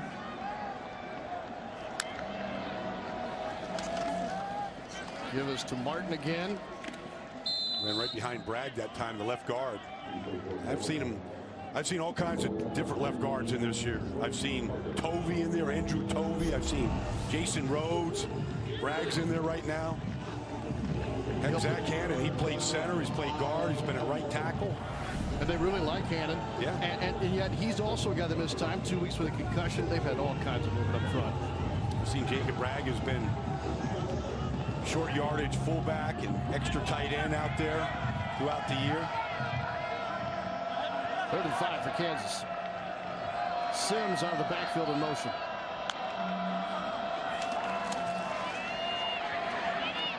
Looking for Sims and overshot him. But that throw by Peyton Bender really personifies the quarterback play here. He's got time, he's got great protection right here, and he's got a lane to throw it through, and he sailed the ball. Just sailed it right over the receiver's heads right here. He's got Sims. There it is. There's a first down throw. And in the Big 12, as good as these quarterbacks are, and that's, you know, there's some tough love right there, but you got to make that throw. The 6th 3 and out for the Kansas offense. And that's another shanked punt by the Jayhawks as well. 12:27 left in the 3rd. 34-10. 41-10. Oklahoma State's Mike Gundy up 41-10 here, and the man, the myth, the legend with the mullet. Business in the front, a party in the back. He wears it in different eras, different generations. It travels with him, and I think it travels well because I'm a guy that had a mullet too for a long time. Not as long as Mike, but I wore mine with a lot of pride. It's become a thing. Yeah, well, it really has. It gets talked about a lot. In fact, there is a T-shirt at the world-famous Eskimo Joe's bar here. Uh-oh, here's Washington. Can't reach the big ball from Mason Rudolph. So there's this T-shirt at Eskimo Joe's where they have the airbrush mullet, and he joins, of course, the pantheon of best sports mullets. I mean, let's just go through them. Andre Agassi, come on, one of the great tennis players of all time. Jaromir Jagr is still playing and still sporting his mullet, right? John Kruk, I live in Philadelphia. I saw the Krucker. Watch him on ESPN. How about the Boz? Had his own version. The Frosted Tips version. The Frosted Tips version, yes. Now, if Mike Gundy comes out with the Frosted Tips, that's going to get some airwaves. On 2nd and 10, here's Justice Hill. We haven't seen him carry in quite some time. Richmond on the stop. That's 4 more yards for OSU. Well, I mean, Mike Gundy's on his 13th year here. Of course, quarterbacked the Cowboys here for a long time. Had a lot of success as a player. And the program under his leadership has been outstanding, and it's getting, it's getting a little long in the back right now. Just like any style, it's going to come back, and then he'll be one of many again, yes, right? Yes, you're right. Retro. Rudolph approaching 400 yards passing. Skips this one to Hill. Well, he gets about 5 seconds here. Josh Ahambia finally is going to come and get to the back of Mason Rudolph here. There's Ahambia bringing him down, but you're not going to get 4 seconds or 4.5 seconds at the next level to make that decision. Cowboys forced to punt. Haven't seen much of that today on their side. Just the second 3 and out for the Cowboys. Sims calls for the fair catch. So Kansas, after throwing it away on their first possession of this half, will have the football. And tomorrow we've got a full slate of NFL for you. About those two quarterbacks. Outstanding. Possible MVP there on your right. Carson Wentz. The 9-1 Eagles. Mitchell Trubisky, both of them the second pick in the draft. Carson Wentz, 2016. Trubisky, the second pick this year for the Bears. They hope that they can build their program around Trubisky the way the Eagles have built theirs around Carson Wentz. And I'll be at that game tomorrow. And the Eagles will try and keep that lead that they have right now against the Vikings, who just won on Thanksgiving. Of course, the Rams and your Saints will play out in Los Angeles tomorrow. It'll be a great game. Check your local listings for the game, of course, in your area, or stream it live on Fox Sports Go. Bender uncorks one here, and that's going to be good enough for a first down. A nice catch by Evan Fairs. Now, there's a good throw by Peyton Bender. He set his feet, came off the bootleg fake right here, and then he made this throw. Set his feet and followed through, and that's the results. And, you know, it really, David Beatty was talking about, he's got to get back to the fundamentals and really work on them and hone them, and because the arm strength that we just saw was there. Gain of 11. Darren Thompson in the backfield.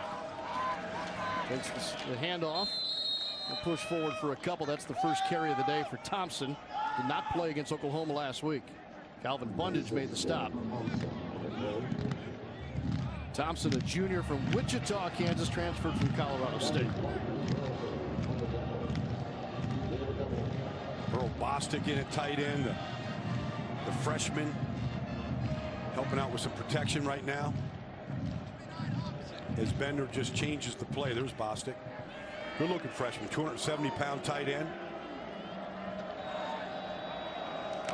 Sims in motion. They'll flip it to him. Got a lead block. Trying to turn the corner.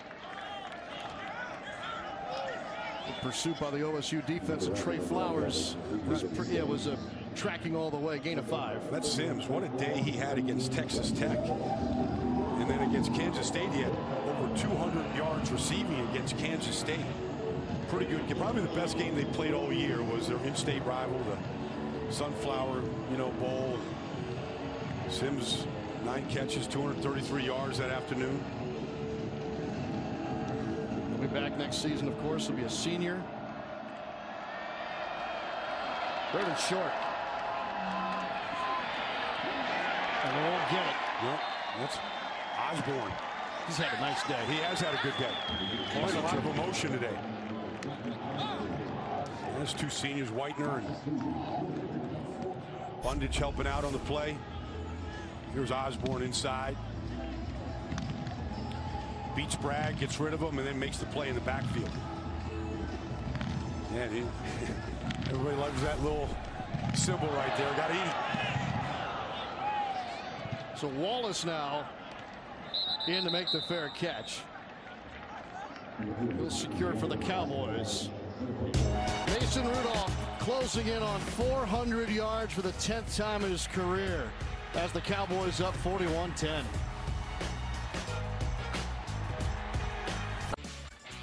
Back in Stillwater here, where Mason Rudolph's final home game for the Cowboys has been the story. Started the game off the opening drive, touchdown run.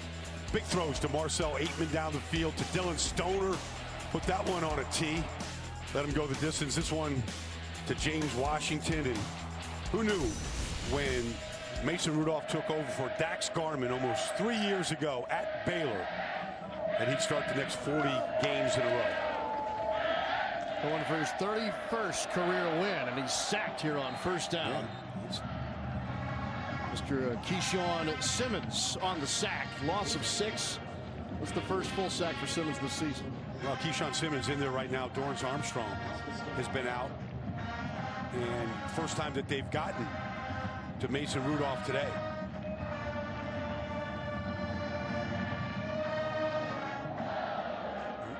So we'll try again, but now 2nd and 16. On the play action. A little dump off pass and some confusion. The ball almost grabbed by Hill, but he was in an entanglement with Lundblad, the center. So 3rd down upcoming. Offensive leaders today for the Cowboys. Well, you got 200+ yard receivers in Ateman and Stoner. And of course, Mason Rudolph. You mentioned that he's had 10 400-yard passing days out of his 39 previous starts. On his way to there today. Cowboys 4 of 9 on 3rd down this afternoon. They'll put the Cowboy back in motion. That's Abbott. And a whistle. Too much time? Yep, delay a game. Yep. Well, Kansas gave him. Offense, 5-yard penalty. It's 3rd down. This will be the first Oklahoma State penalty enforced today. Wow. Well, you know, error-free football is a good way to kind of go through a game. Not many infractions today. Of course, Mike Gundy and his team lost a great opportunity last week against Kansas State. Played some good defense, but gave up 4 touchdown passes of 40 yards or more a week ago. Rudolph to throw. Dump off here to Hill. And he won't get much. He'll still be behind the sticks here. And the crowd is not pleased with Joe Deneen as he wrestled him out of bounds. Well, those 2 seniors, Deneen and Ateman, looking at each other. Deneen's actually redshirt junior. He'll be back. But he just wants to get one more tackle, add to the kind of WWF body slam right there. I mean, you could throw the flag on that, but he got up without any sort of ill intent on Justice Hill. Sims back here for the Jayhawks. Received the punt.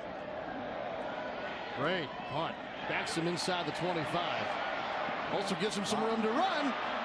And Sims almost had just one to beat. What a return for Steven Sims.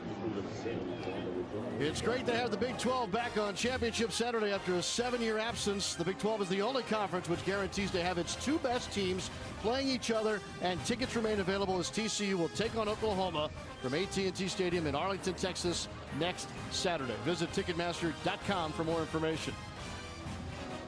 49 yards on the punt return for Steven Sims Jr. Yeah, he's their playmaker, you know, and the more times they can get him the football, the better this offense is. I mean, he didn't start last week. He's banged up. You can see him still banged up from the season and the hits that he's taken. Not taking the field here with the offense right now.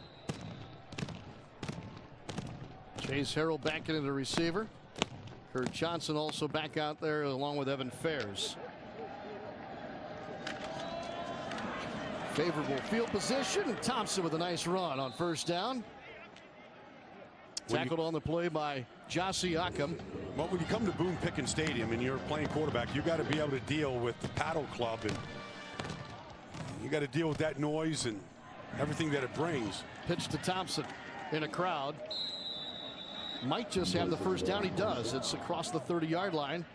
1st down Jayhawks. And they are moving into that end of the field where the paddles are. I don't quite know what all the rules are. I know this. They got a good rhythm going. Like they've got that thing down. They were practicing well before kickoff today.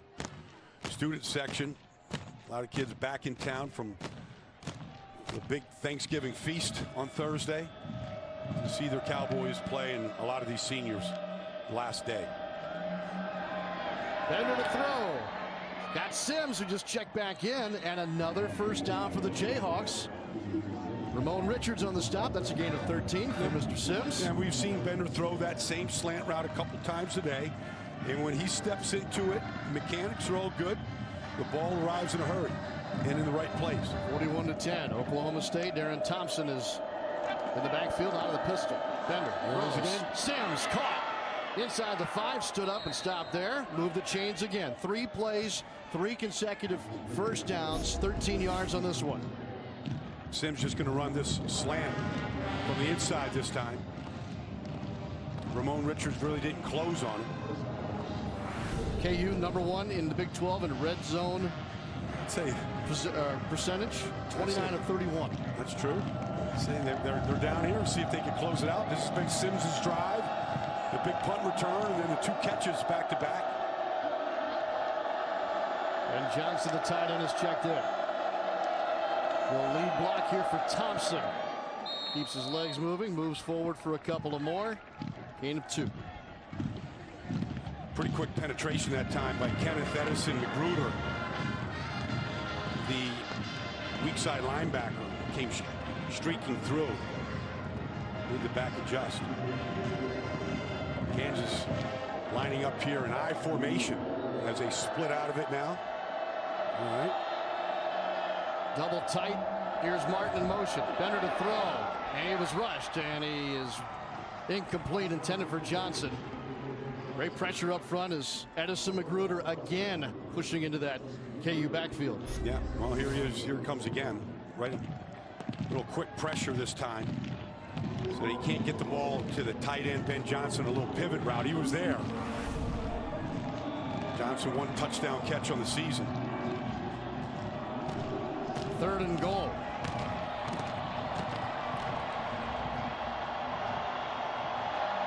You got Sims, breaks the tackle, reaches, touchdown, Jayhawks. Great effort by Sims. Now the ball came out, but did it cross the line first? And did he get the ball in? He seems pretty sure about it. He needed 2 yards, and he had to reach for the last full yard there. Ball on the field is a touchdown. If it stands, that was the signature drive. Bump all those plays to the resume reel of Steven Sims Jr. there. 3 big catches along with the punt return. And Baldy, he came off the field after the punt return, took a breath, and then take another look at it here. He tries to stretch this ball out. Rule the touchdown, so that we got to see an angle here. The knee is, there it goes. That ball touches any part of the white stripe with his hands on it, it's going to be a touchdown. I don't see an angle here that's going to me, that's the best one yet, and it's still, you know, remember, we have to have overwhelming evidence to overturn the call on the field. Our great camera crew and guys in the truck are efforting to give us the best look at it. Well, I think when Steven Sims stretches his ball out right here, it touches the ground, boom. Then the ball comes out, and I'm just watching Sims right here. All right, Dean Blandino will join us here from Los Angeles from our FS1 Command Center. Dean, what are you seeing here on this touchdown effort by Sims? Yeah, I'm looking for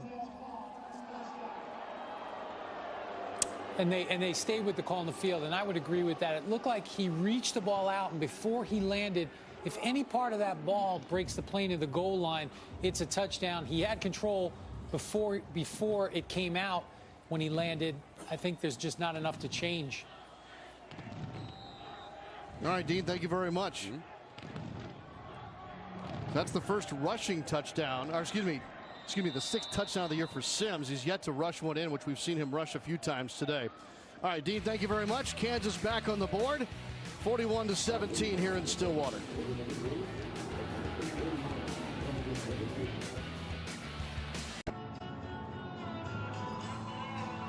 Two touchdown passes for Peyton Bender now this afternoon, capping a 7-play, 41-yard drive. Steven Sims, 2-yard touchdown catch. What a drive for him. Yeah. Starting back on special teams. Well, it was. It started with his punt return, and then, you know, a couple of slants, and then the final little hit screen to him. It shows some of the talent. They need more players like Steven Sims here, but also showed when Bender has time and he can set his feet that, you know, the ball can get out quickly and accurately. So 41-17 now, 5:41 left in the third. And Landon Wolf will be deep to receive for the Cowboys. Rui gets into this one. And we'll go over L.D. Brown's head for a touchback. Michigan, Ohio State this afternoon. Let's head back to Los Angeles for a Carl's Jr. and Hardee's game break. Yeah, Sean, thanks. Back to the big house. That great rivalry happening over on Fox. Karan Higdon powers his way in from 2 yards out. PAT would be blocked, but Michigan leads number 9 Ohio State 20-14 third quarter. Sean, Brian, back to you. Thank you very much. Anarchy. Well, Jim Harbaugh, you know, he's the pressure's on to beat the big rival, the Buckeyes, and he gets them at home, and he's got a chance to knock them off and knock them out. Mason Rudolph, 21 of 30, 348 yards. First down, a handoff. Gain of a yard for Justice Hill. They've done a good job against Justice Hill today. Really kind of controlling him. Jordan on the stop. Justice Hill just 40 yards rushing here. The Big 12 rushing leader.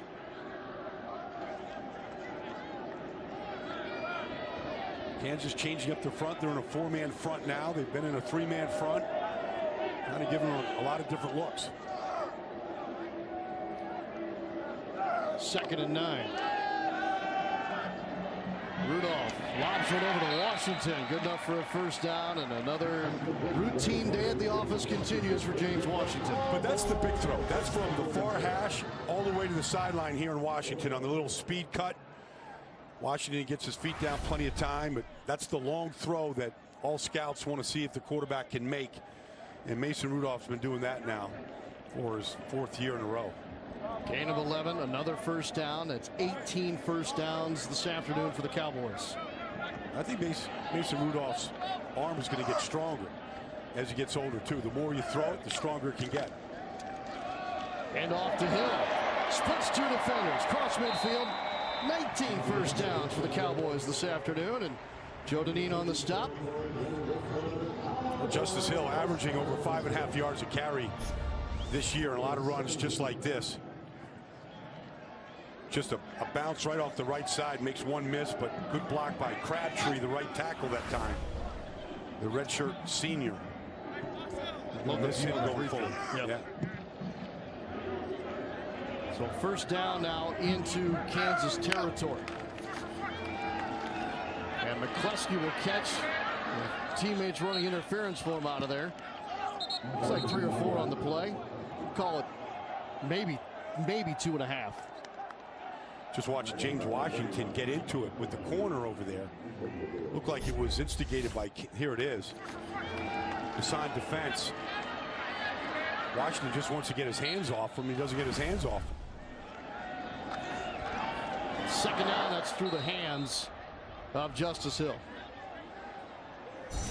James Washington at the next level, this is what you're going to get. You're going to get great athletic ability, almost a 40-inch vertical jump, a 4.4 40. He'll test well at the combine, and we saw him today. He tracks the deep ball so well. He gets a lot of opportunities in game situations from Rudolph, and he'll fight for the ball. I think he's going to win the Biletnikoff Award. The other 2 finalists, David Sills of West Virginia, Michael Gallup of Colorado State. I think Washington's got that thing hands down. Here's the Cowboy back, Britton Abbott.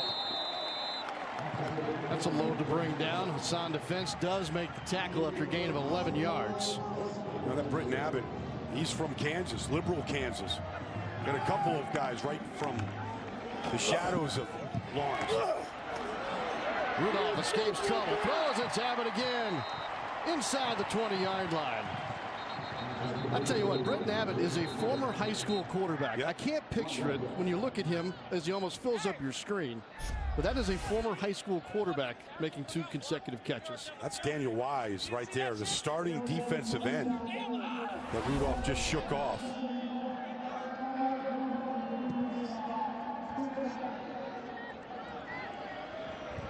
That Britton Abbott, first team academic All-American. Father coached him in high school at Liberal, Kansas. Just a walk-on. Just a walk-on, but such a valuable part in the protection of Rudolph and then opening up holes for Justice Hill. That cowboy fullback position. 1st and 15 after penalty.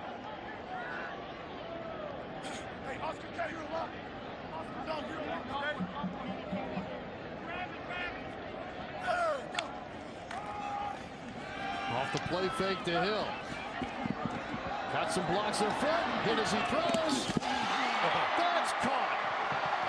That's a big-time play. On both ends of it, the two seniors again, Washington and Rudolph. Well, Rudolph is patient with the ball. He's going to take a massive hit as he delivers it. And then he throws just a dart to Washington, who went up and took it from everybody and got his feet down in bounds. We're going to probably look at the sideline here. Washington got him in, but it looked like it was a clean catch. Ruling on the field was a completed catch. Plays under review. Gain of 23 if it stands. And Washington is over 100 yards receiving for the 20th time in his career. Here's the throw. Rudolph sets his feet, takes the hit. I think both feet got him bound for Washington. That's NFL good.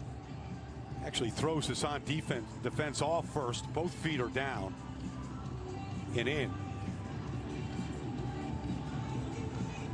Question is, did he not have control of the football, Baldy, when he went down? The mechanics are the feet first and then control. So let's take a look here at the finish. Feet are both in. Does he possess the ball?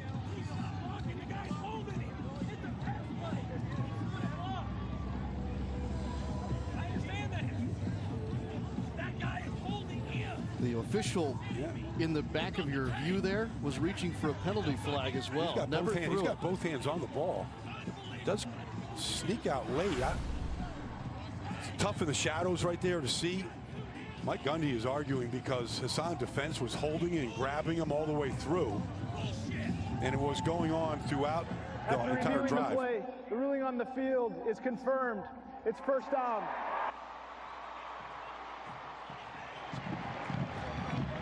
First down, Cowboys. I think your explanation helped me out a lot. Feet first. That's the mechanics. Feet, then control. Got to throw off defense first. That's what Mike Gundy was arguing about right there. They come up and get the ball, and they get both feet down and get both hands wrapped around it. And there's the matchup right there that Gundy's talking about. They've been going at it throughout this drive. This will be the 8th play of this drive.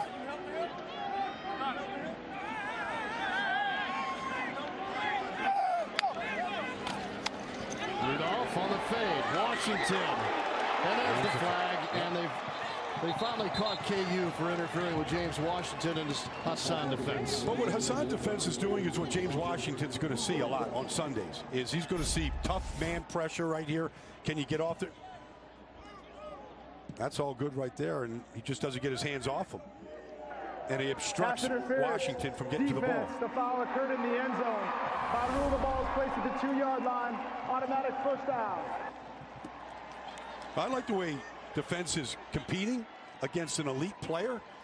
You want to make a name for yourself, go up against the best. Well, the best is there. Well, they got two guys in Washington out here right now. Not going to let him go inside on him. First and goal. Good. Looking for Washington. And another flag. They have no answer for James Washington. Pass interference. Defense number 13. Half the distance to the goal. Automatic first down. That's going to be some of almost the same thing that we just saw. Right there. I mean, he was fine. You can't play the ball like that, blind like that, and then obstruct. You look back for the ball, you got a chance. But I think Rudolph might go right back to him here. Short side of the field for Washington. Rudolph on the key. Up in the air and into the end zone. Touchdown. Mason Rudolph. Second time today he's brought it in on his own. In the end zone. Touchdown, Cowboys.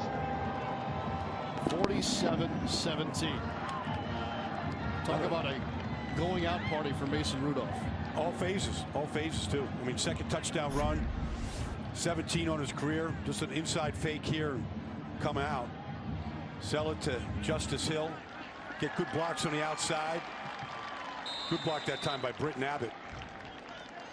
That's some of the athletic ability right there, going up and over, that you've seen him do throughout his career. I saw him just pancake a defensive end against Iowa State on a reverse this year. Amendola's extra point caps the 8-play, 75-yard drive. James Washington on the block on this read option against defense here.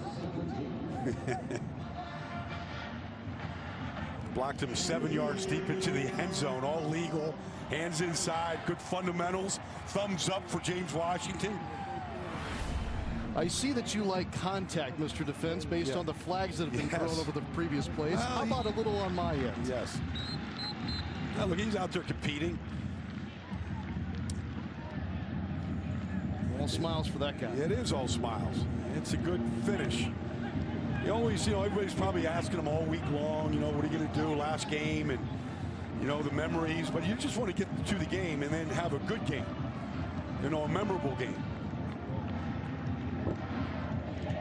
Mike Gundy said that one of the two most celebrated players in the history is Barry Sanders and Thurman Thomas, and then there's going to be Mason Rudolph and his accomplishments as far as how you kind of celebrate a player and their career in their 4 years. He's going to go down as Oklahoma State's winningest quarterback. He passed Mike Gundy. This will make him 31-9 today. 48-17. And it will be Shadler to bring it out for Kansas.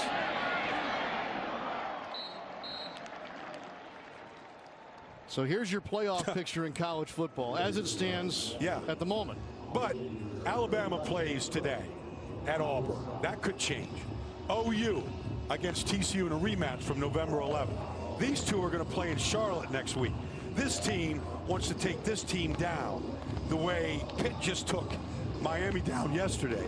And don't forget about the Badgers, all right, and what they're capable of doing, because they can get back in here too.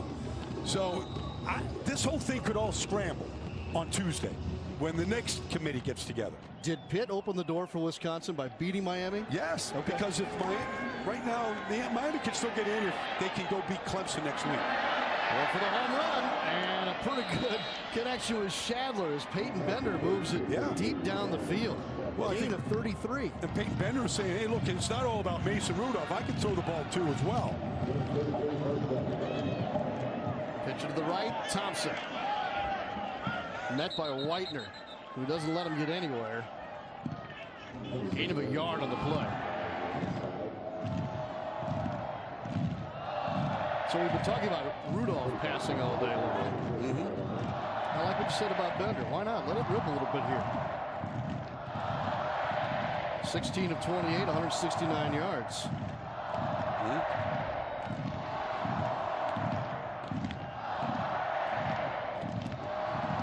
Steven Sims last drive. Here he is up at the top. A lot of big plays from him on that touchdown. Bender in trouble, sandwich, and sacked. Loss of 5. Enoch Smith was called into service a little more after the injury to Darian Daniels. Darian Daniels not playing today because of an injury, a weightlifting injury during the week, but Smith will gladly pick up the slack here. Third sack of the season for Smith. 3rd and 15 now facing the Jayhawks.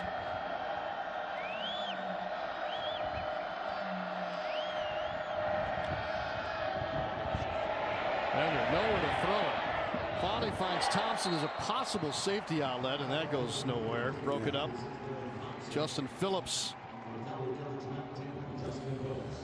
Well, we've seen when Peyton Bender doesn't have time to set his feet. He's pretty wild and inconsistent, and really, once that protection broke down, not a lot of places to go with it. Bender had the big 33-yard pass to Shadler, and then the drive now is stalled out, where the Jayhawks will punt.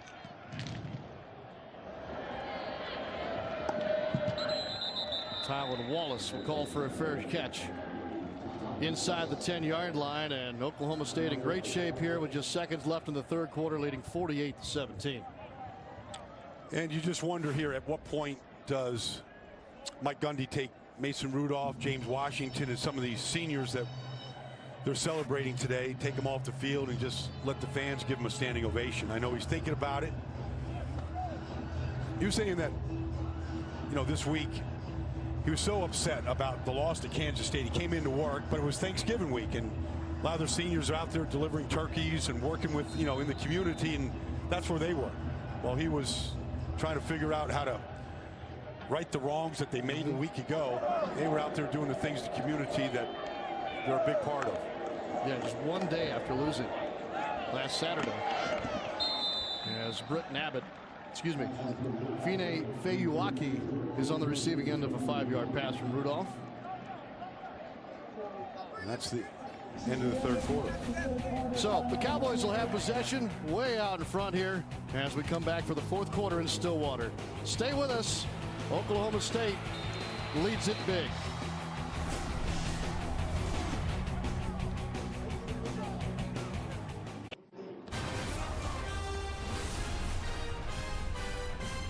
FS1 college football from here in Stillwater is presented by Dave & Buster's. Party time here on campus. All Oklahoma State, 48-17 as we start the fourth quarter. I think Mason Rudolph is right at 400 yards passing, which I think he said that's the 10th of his career. And the 5th time this season. He stays in, steps back, all kinds of time, airs this one out, looking for Washington, and it's just beyond his reach, incomplete. Good battle outside with that Hassan defense, though. And, you know, it's not just 400 yards of bubble screens and checkdowns. I mean, it's a lot of deep throws like that last attempt to Washington that gets him to the 400 yards. How you like that stat line there? Yeah. Now, there's been a lot of good days like that for this player. Right on it, 400 yards. 3rd and 5. This is Lacey. He's good for a first down. You want to see an orchestra going to work right now. Watch this offensive line right here of Oklahoma State with the cut blocks.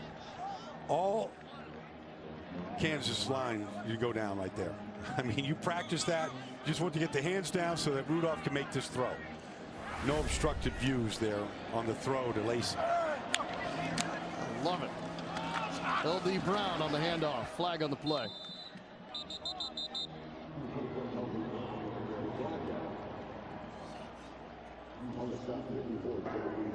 Personal foul, chop block, offense, numbers 71 and 72. Half the distance to the goal, it's first down. Well, you got to be engaged with the defensive lineman. Wilson and Lundblade don't agree with it as they discuss it and back up. One of the few infractions for any of the offensive line today. Just saw them all cut block Kansas on the play before. Perfect unison. Here it is. Just watch it one more time. Oh, this is last.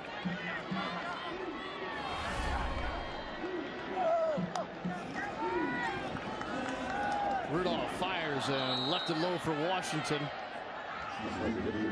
After the first and long situation following the penalty, Mike Lee defending for Kansas. Rudolph taps his chest. My bad. Did not make a good throw that time. Mike Lee's from your town, New Orleans, right there. Yes, indeed. Yep. Landry Walker. KU has been recruiting the daylights out of southeast Louisiana. Of course, Oklahoma State has McCleskey, who's from Covington, Louisiana. 2nd and 20. There's McCleskey. Yep, on cue.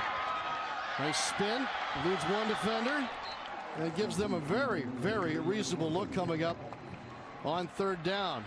Ogbabor on the stop for KU. Yeah, good block by James Washington on the outside here. Good job against defense as those two continue to go at it. You know, we were talking before the game today, talking that Lacey and Stoner might be the better blocking wide receivers for the Cowboys. We've seen Washington now make 2 fantastic blocks here in the second half. There's Lacy. They don't reach out and grab that one for a first down. Stuck by Mayberry for the Jayhawks at the end of the play. Cut blocks up front. There it is. They all step to the left, get the hands down. Lacy again.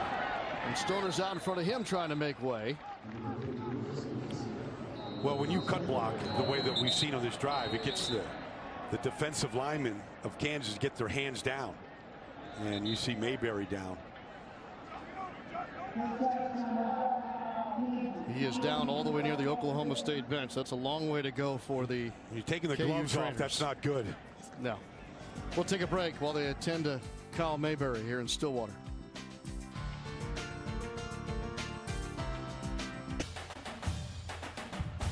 FS1 College Football is sponsored by the 2018 Ford F-150. It just doesn't raise the bar, it is the bar. Pistols firing all day long for the Oklahoma State Cowboys. Kyle Mayberry is okay, was able to return to the sideline under his own power, and Oklahoma State goes back to work here, leading 48-17. Mason Rudolph, gaudy numbers. Passing Colt McCoy on the Big 12 list. Completion percentage has gradually climbed each year. Double reverse. Lacy, who already has 3 receptions on this drive, gets around to the far side. A big block by Abbott will spring him forward almost to the Kansas 30-yard line. 26 yards. And now Joe Dineen is hurt at the end of the play.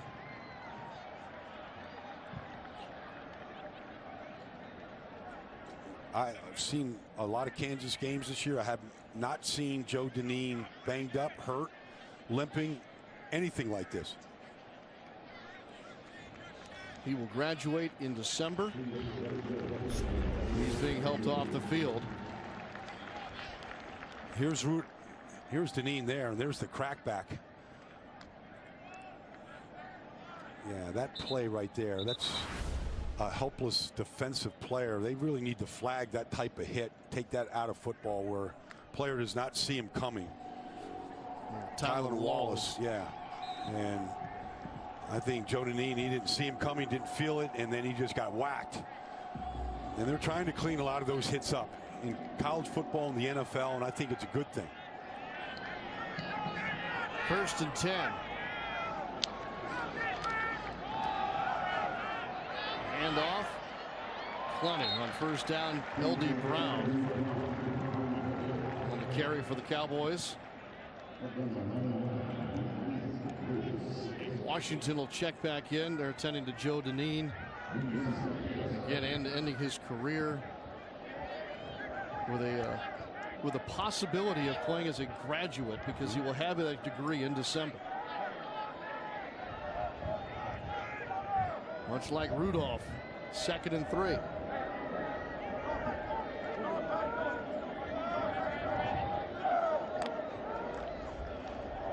Takes the handoff to Brown. And he'll be swarmed and dropped down at the 30-yard line. Wise and Simmons on the stop, loss of 6. So Simmons has played well since he's come in for Dorrance Armstrong, and Wise is the bottom of that. I think he's been the best defensive lineman for Kansas throughout the season. Was a captain except for today. Yeah. Over 15 tackle for losses this year for Daniel Wise out of Louisville, Texas, right between Dallas and Denton. David Beatty told us that Wise is one of the guys that represents the kind of culture that we want to have at Kansas, on our way to perhaps getting to someday be into the position that Mike Gundy is with his veterans and the players that he's been able to develop under the Oklahoma State culture. Well, you know, one of the things you talk about culture, I mean, Oklahoma State's been going to bowl games every single year under Mike Gundy, and you get that whole month of December where you can really work, you can develop players, a lot of young players. In Kansas, it's been a long time since they've been to a bowl, right? You know, 10 years. And so, you know, if you don't get that month where you can really start developing some of your younger players while you get ready for your bowl game, you really lose out on a lot of time. Amendola to attempt here from 49 yards. Got plenty of leg here. That's right down central. And the field goal for Oklahoma State gets them over the half-century mark in the fourth quarter. All Cowboys. Amendola makes it 51-17.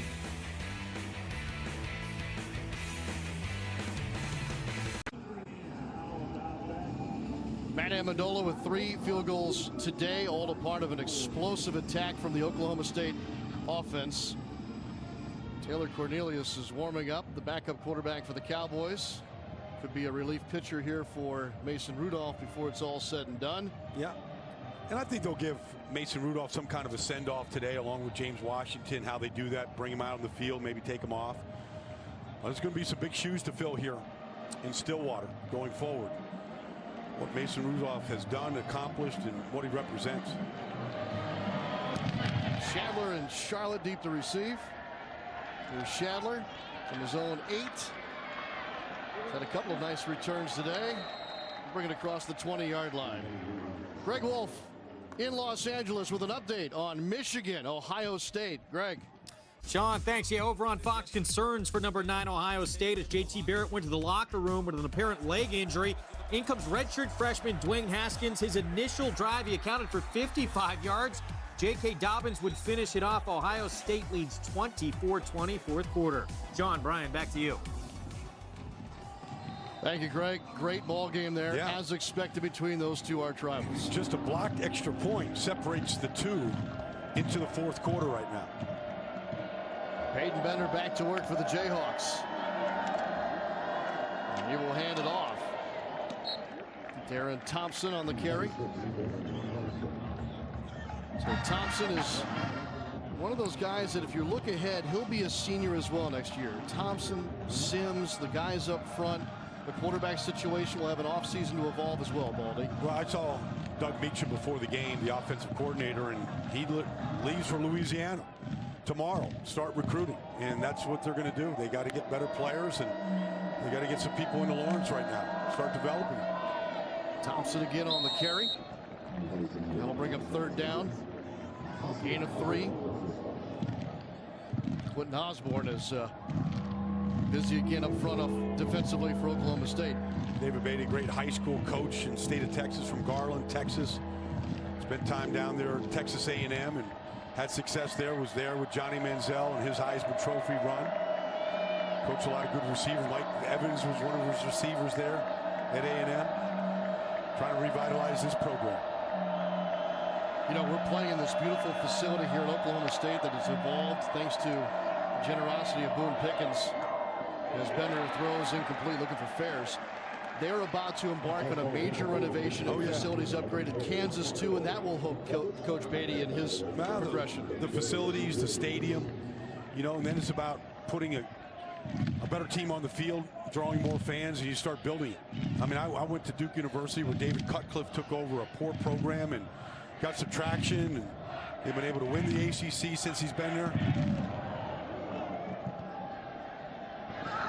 Fair catch called by Stoner. Will we see a little more Mason Rudolph this afternoon? Stay with us. Fourth quarter action here from Stillwater continues after this.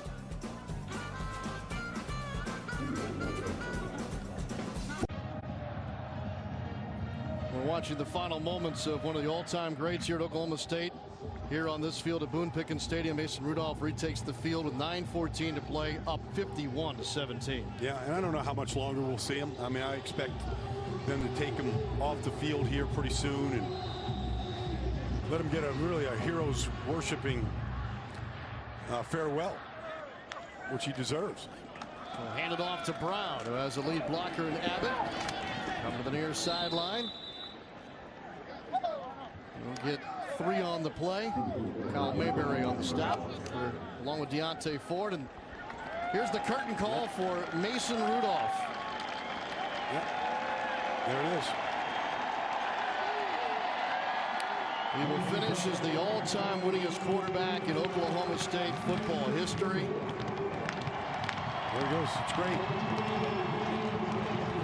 Same for James Washington, who also receives an outstanding applause from the fans here.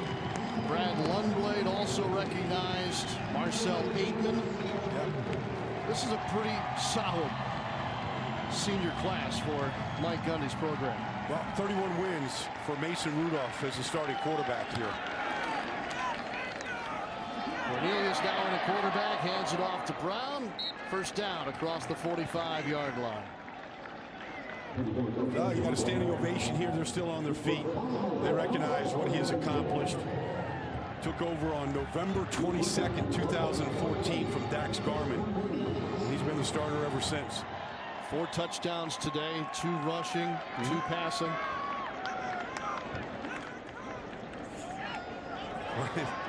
Well, ball's loose. Daniel Wise trying to jump on it, but it will stay with the Cowboys. Well, when they write the record book for Mason Rudolph, it's going to include all of these numbers, but there's going to be a lot of pages. It's not a one-page resume now. It's going to be like a small book. It's been a good story here. Yeah, 31-9 now as a starter. And I talked to him before the game, and you know, it goes by so fast. It all kind of runs together. You're probably thinking back right now and reflecting on his time here. Do you remember your last college football game? Yeah, we lost to University of North Carolina at home, but it wasn't a good finish against a better team. Cornelius will shoulder pump, going for the big ball. Got it. Alexander inside the 5 and tackled by Mike Lee. Just shy of the end zone, and no one cheers for Cornelius more than Mason Rudolph. That's just being a great teammate. Cornelius here looking for his first touchdown touchdown throw of his career. See, that's what he wanted. He wanted him to get a touchdown pass. The way Rudolph has thrown so many here, he wanted that same feeling for his backup the last 2 years, and that's basically what Taylor Cornelius has been. It's been his backup quarterback. 56 yards on that play. Takes Oklahoma State now to 614 yards total offense. Hand it to Brown, and Hambe's there to make the stop in the backfield. Loss of a yard. I love that reaction by Rudolph, though. Fantastic. Because, you know, you're a group, you're a team, but then the quarterbacks, they get together and they come in early and they watch all their film and they have their meetings, and so they're all in there together. You spend a lot of time with one another, you know, and Cornelius has been here a few years, kind of backing him up. Along with Wadkey. I mean, they've got a few guys there that have been the backup to Mason Rudolph. And, you know, for Rudolph's case, he's just been so durable. These guys haven't had a great opportunity to play a bunch. Cornelius was a walk-on who was placed on scholarship before the start of the season. Pump fake, tucks it, trying to get to the end zone. He'll be just shy as a yard out. This is his 8th career game played. It'll bring up 3rd and goal here from the Kansas 1-yard line. Thankfully for Rudolph and his fellow seniors, they have one more game to play. Postseason. There's a whole bunch of seniors there. Ateman, Rudolph, they all wanted to see him get in there, get that feeling. Maybe Mike Gundy and his staff will call Cornelius's number here on 3rd down. Mason Rudolph is lobbying. Yeah, he got to hurry up. Yeah, they didn't get it. They got a timeout. Timeout to stop it. Timeout. Oklahoma State. 30-second timeout. That at least keep them a yard out of the end zone as opposed to 6 yards on a delay of game. Well, Mason Rudolph today, he got things started on the opening drive with a touchdown run. And then a couple of big throws. This one to Marcel Ateman. This one down the field to Dylan Stoner. Touchdown. Another touchdown run. You mentioned 4 touchdowns. Went over the top on that one.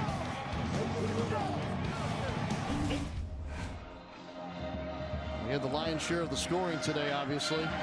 There's a couple, Trey Carter, nose tackle coming over. They all got to pick their spots when he's not so busy. Just giving him some thanks. Big hug there from Hughes.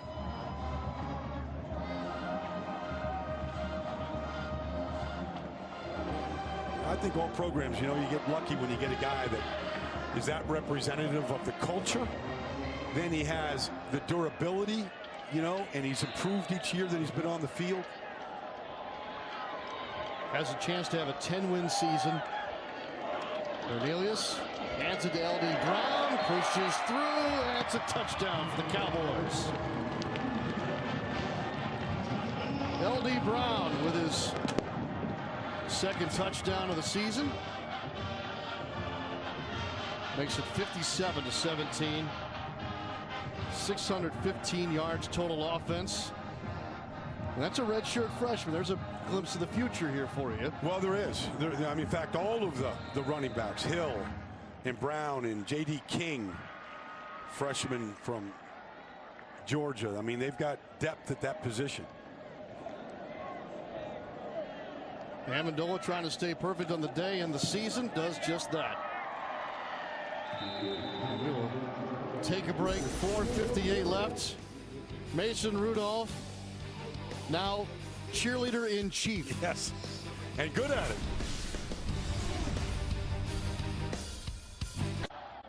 Back here in Stillwater, where it's 51-17 Oklahoma State, and that man, James Washington, came off the field with Mason Rudolph. And look at those numbers. This number right here, 19.7 yards a catch in 4 years. That's a huge number. I mean, that number right there says that's not a possession receiver. That's a guy that catches deep balls, that's great after the catch. A humble as the day is long. But what an impressive career. When you watch him in big games against really good players, the Alamo Bowl last year, it comes to mind, and how good he was. Just a dominant player. And you know you're going to see a great player every single Saturday when you line up against James Washington. Washington will be a part of the Home Depot Award Show. Maybe a shoe-in to win the Bolitnikoff Award. He'll be at the Senior Bowl in Mobile as well. All right, let's check back with Greg Wolf, who's got another game break for us from Los Angeles. Greg? Sean, thanks. Pair of Big Ten battles ahead on Fox. Number 16, Michigan State tries to complete their role reversal from last season's 3-9 finish. The Spartans look to go 9-3 as they face Rutgers and the Land of Lincoln Trophy on the line on FS1. Northwestern riding their longest win streak since 1996 as they face Illinois. Sean, Brian, back to you. All right, Greg, thank you very much. I think Northwestern was at the Rose Bowl in '96 the last time they were this good.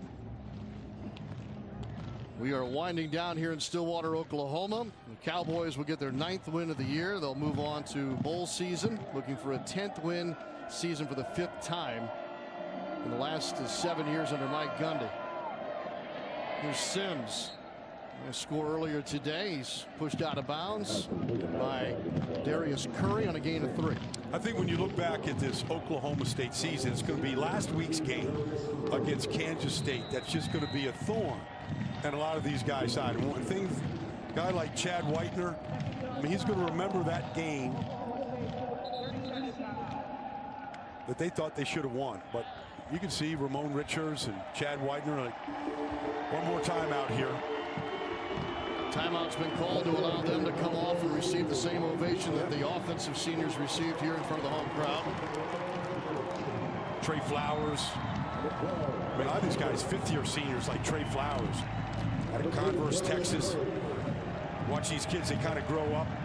Over 260 career tackles for Flowers. That Whitener leads the team in tackles this year. The fake tears. Yeah, personality, right?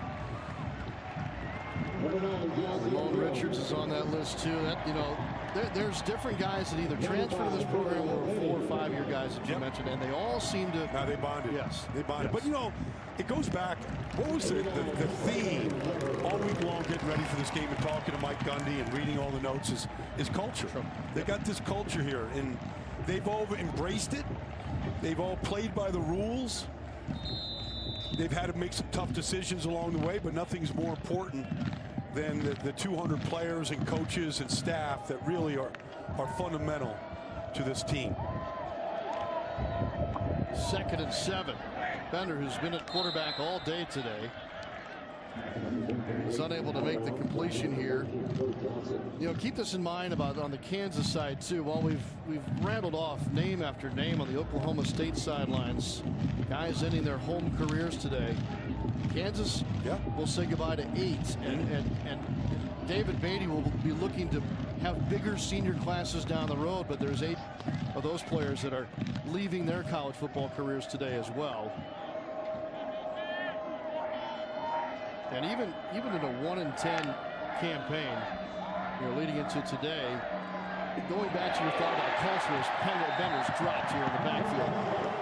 Paulie, there's something to be said for, I guess, a foundation. And a foundation doesn't have to be wins per se, but perhaps the way that things are done. And maybe some of those guys will help lay that foundation that Beatty's looking for. Yeah, as you get a good rush up the middle. Murray with a sack. They lost 7 on that play, and Jayhawks are forced to punt. Dylan Stoner will tell everyone to get away, and that ball is well suited for the next Oklahoma State drive with 3:56 to play, up 58-17.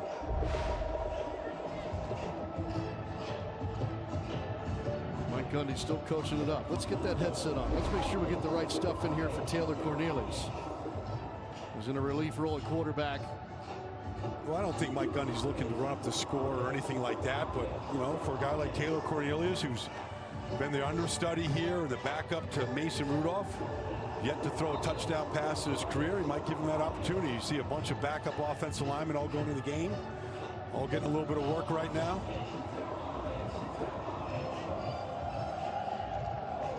Cornelius will be a redshirt senior next year. I do feel like they're bringing in a quality quarterback here in this signing class, this early signing class. Handed off on first down to Jerron Wilson. Pistol Pete enjoying the afternoon. You got those chaps at home? I wasn't gonna share that with anybody. Pistol Pete, Bullet, all of them have had a fun last home game here in Stillwater. When the weather's been fantastic. Been a great fall. All right. Taking as much time off the clock as Oklahoma State possibly can. Handed off to Wilson again. Took a shot there from Mayberry. That's good to see Mayberry back out there after he was dinged up a little bit. Jerron Wilson, a redshirt freshman, Euless, Texas. Mentioning that last drive, Cornelius was a walk-on. What a big moment for him back in the summer too, to finally get placed on the scholarship. Yep. No, that's always a big deal. He comes from a really athletic family. Got some gold medal winners in there, some NFL defensive ends,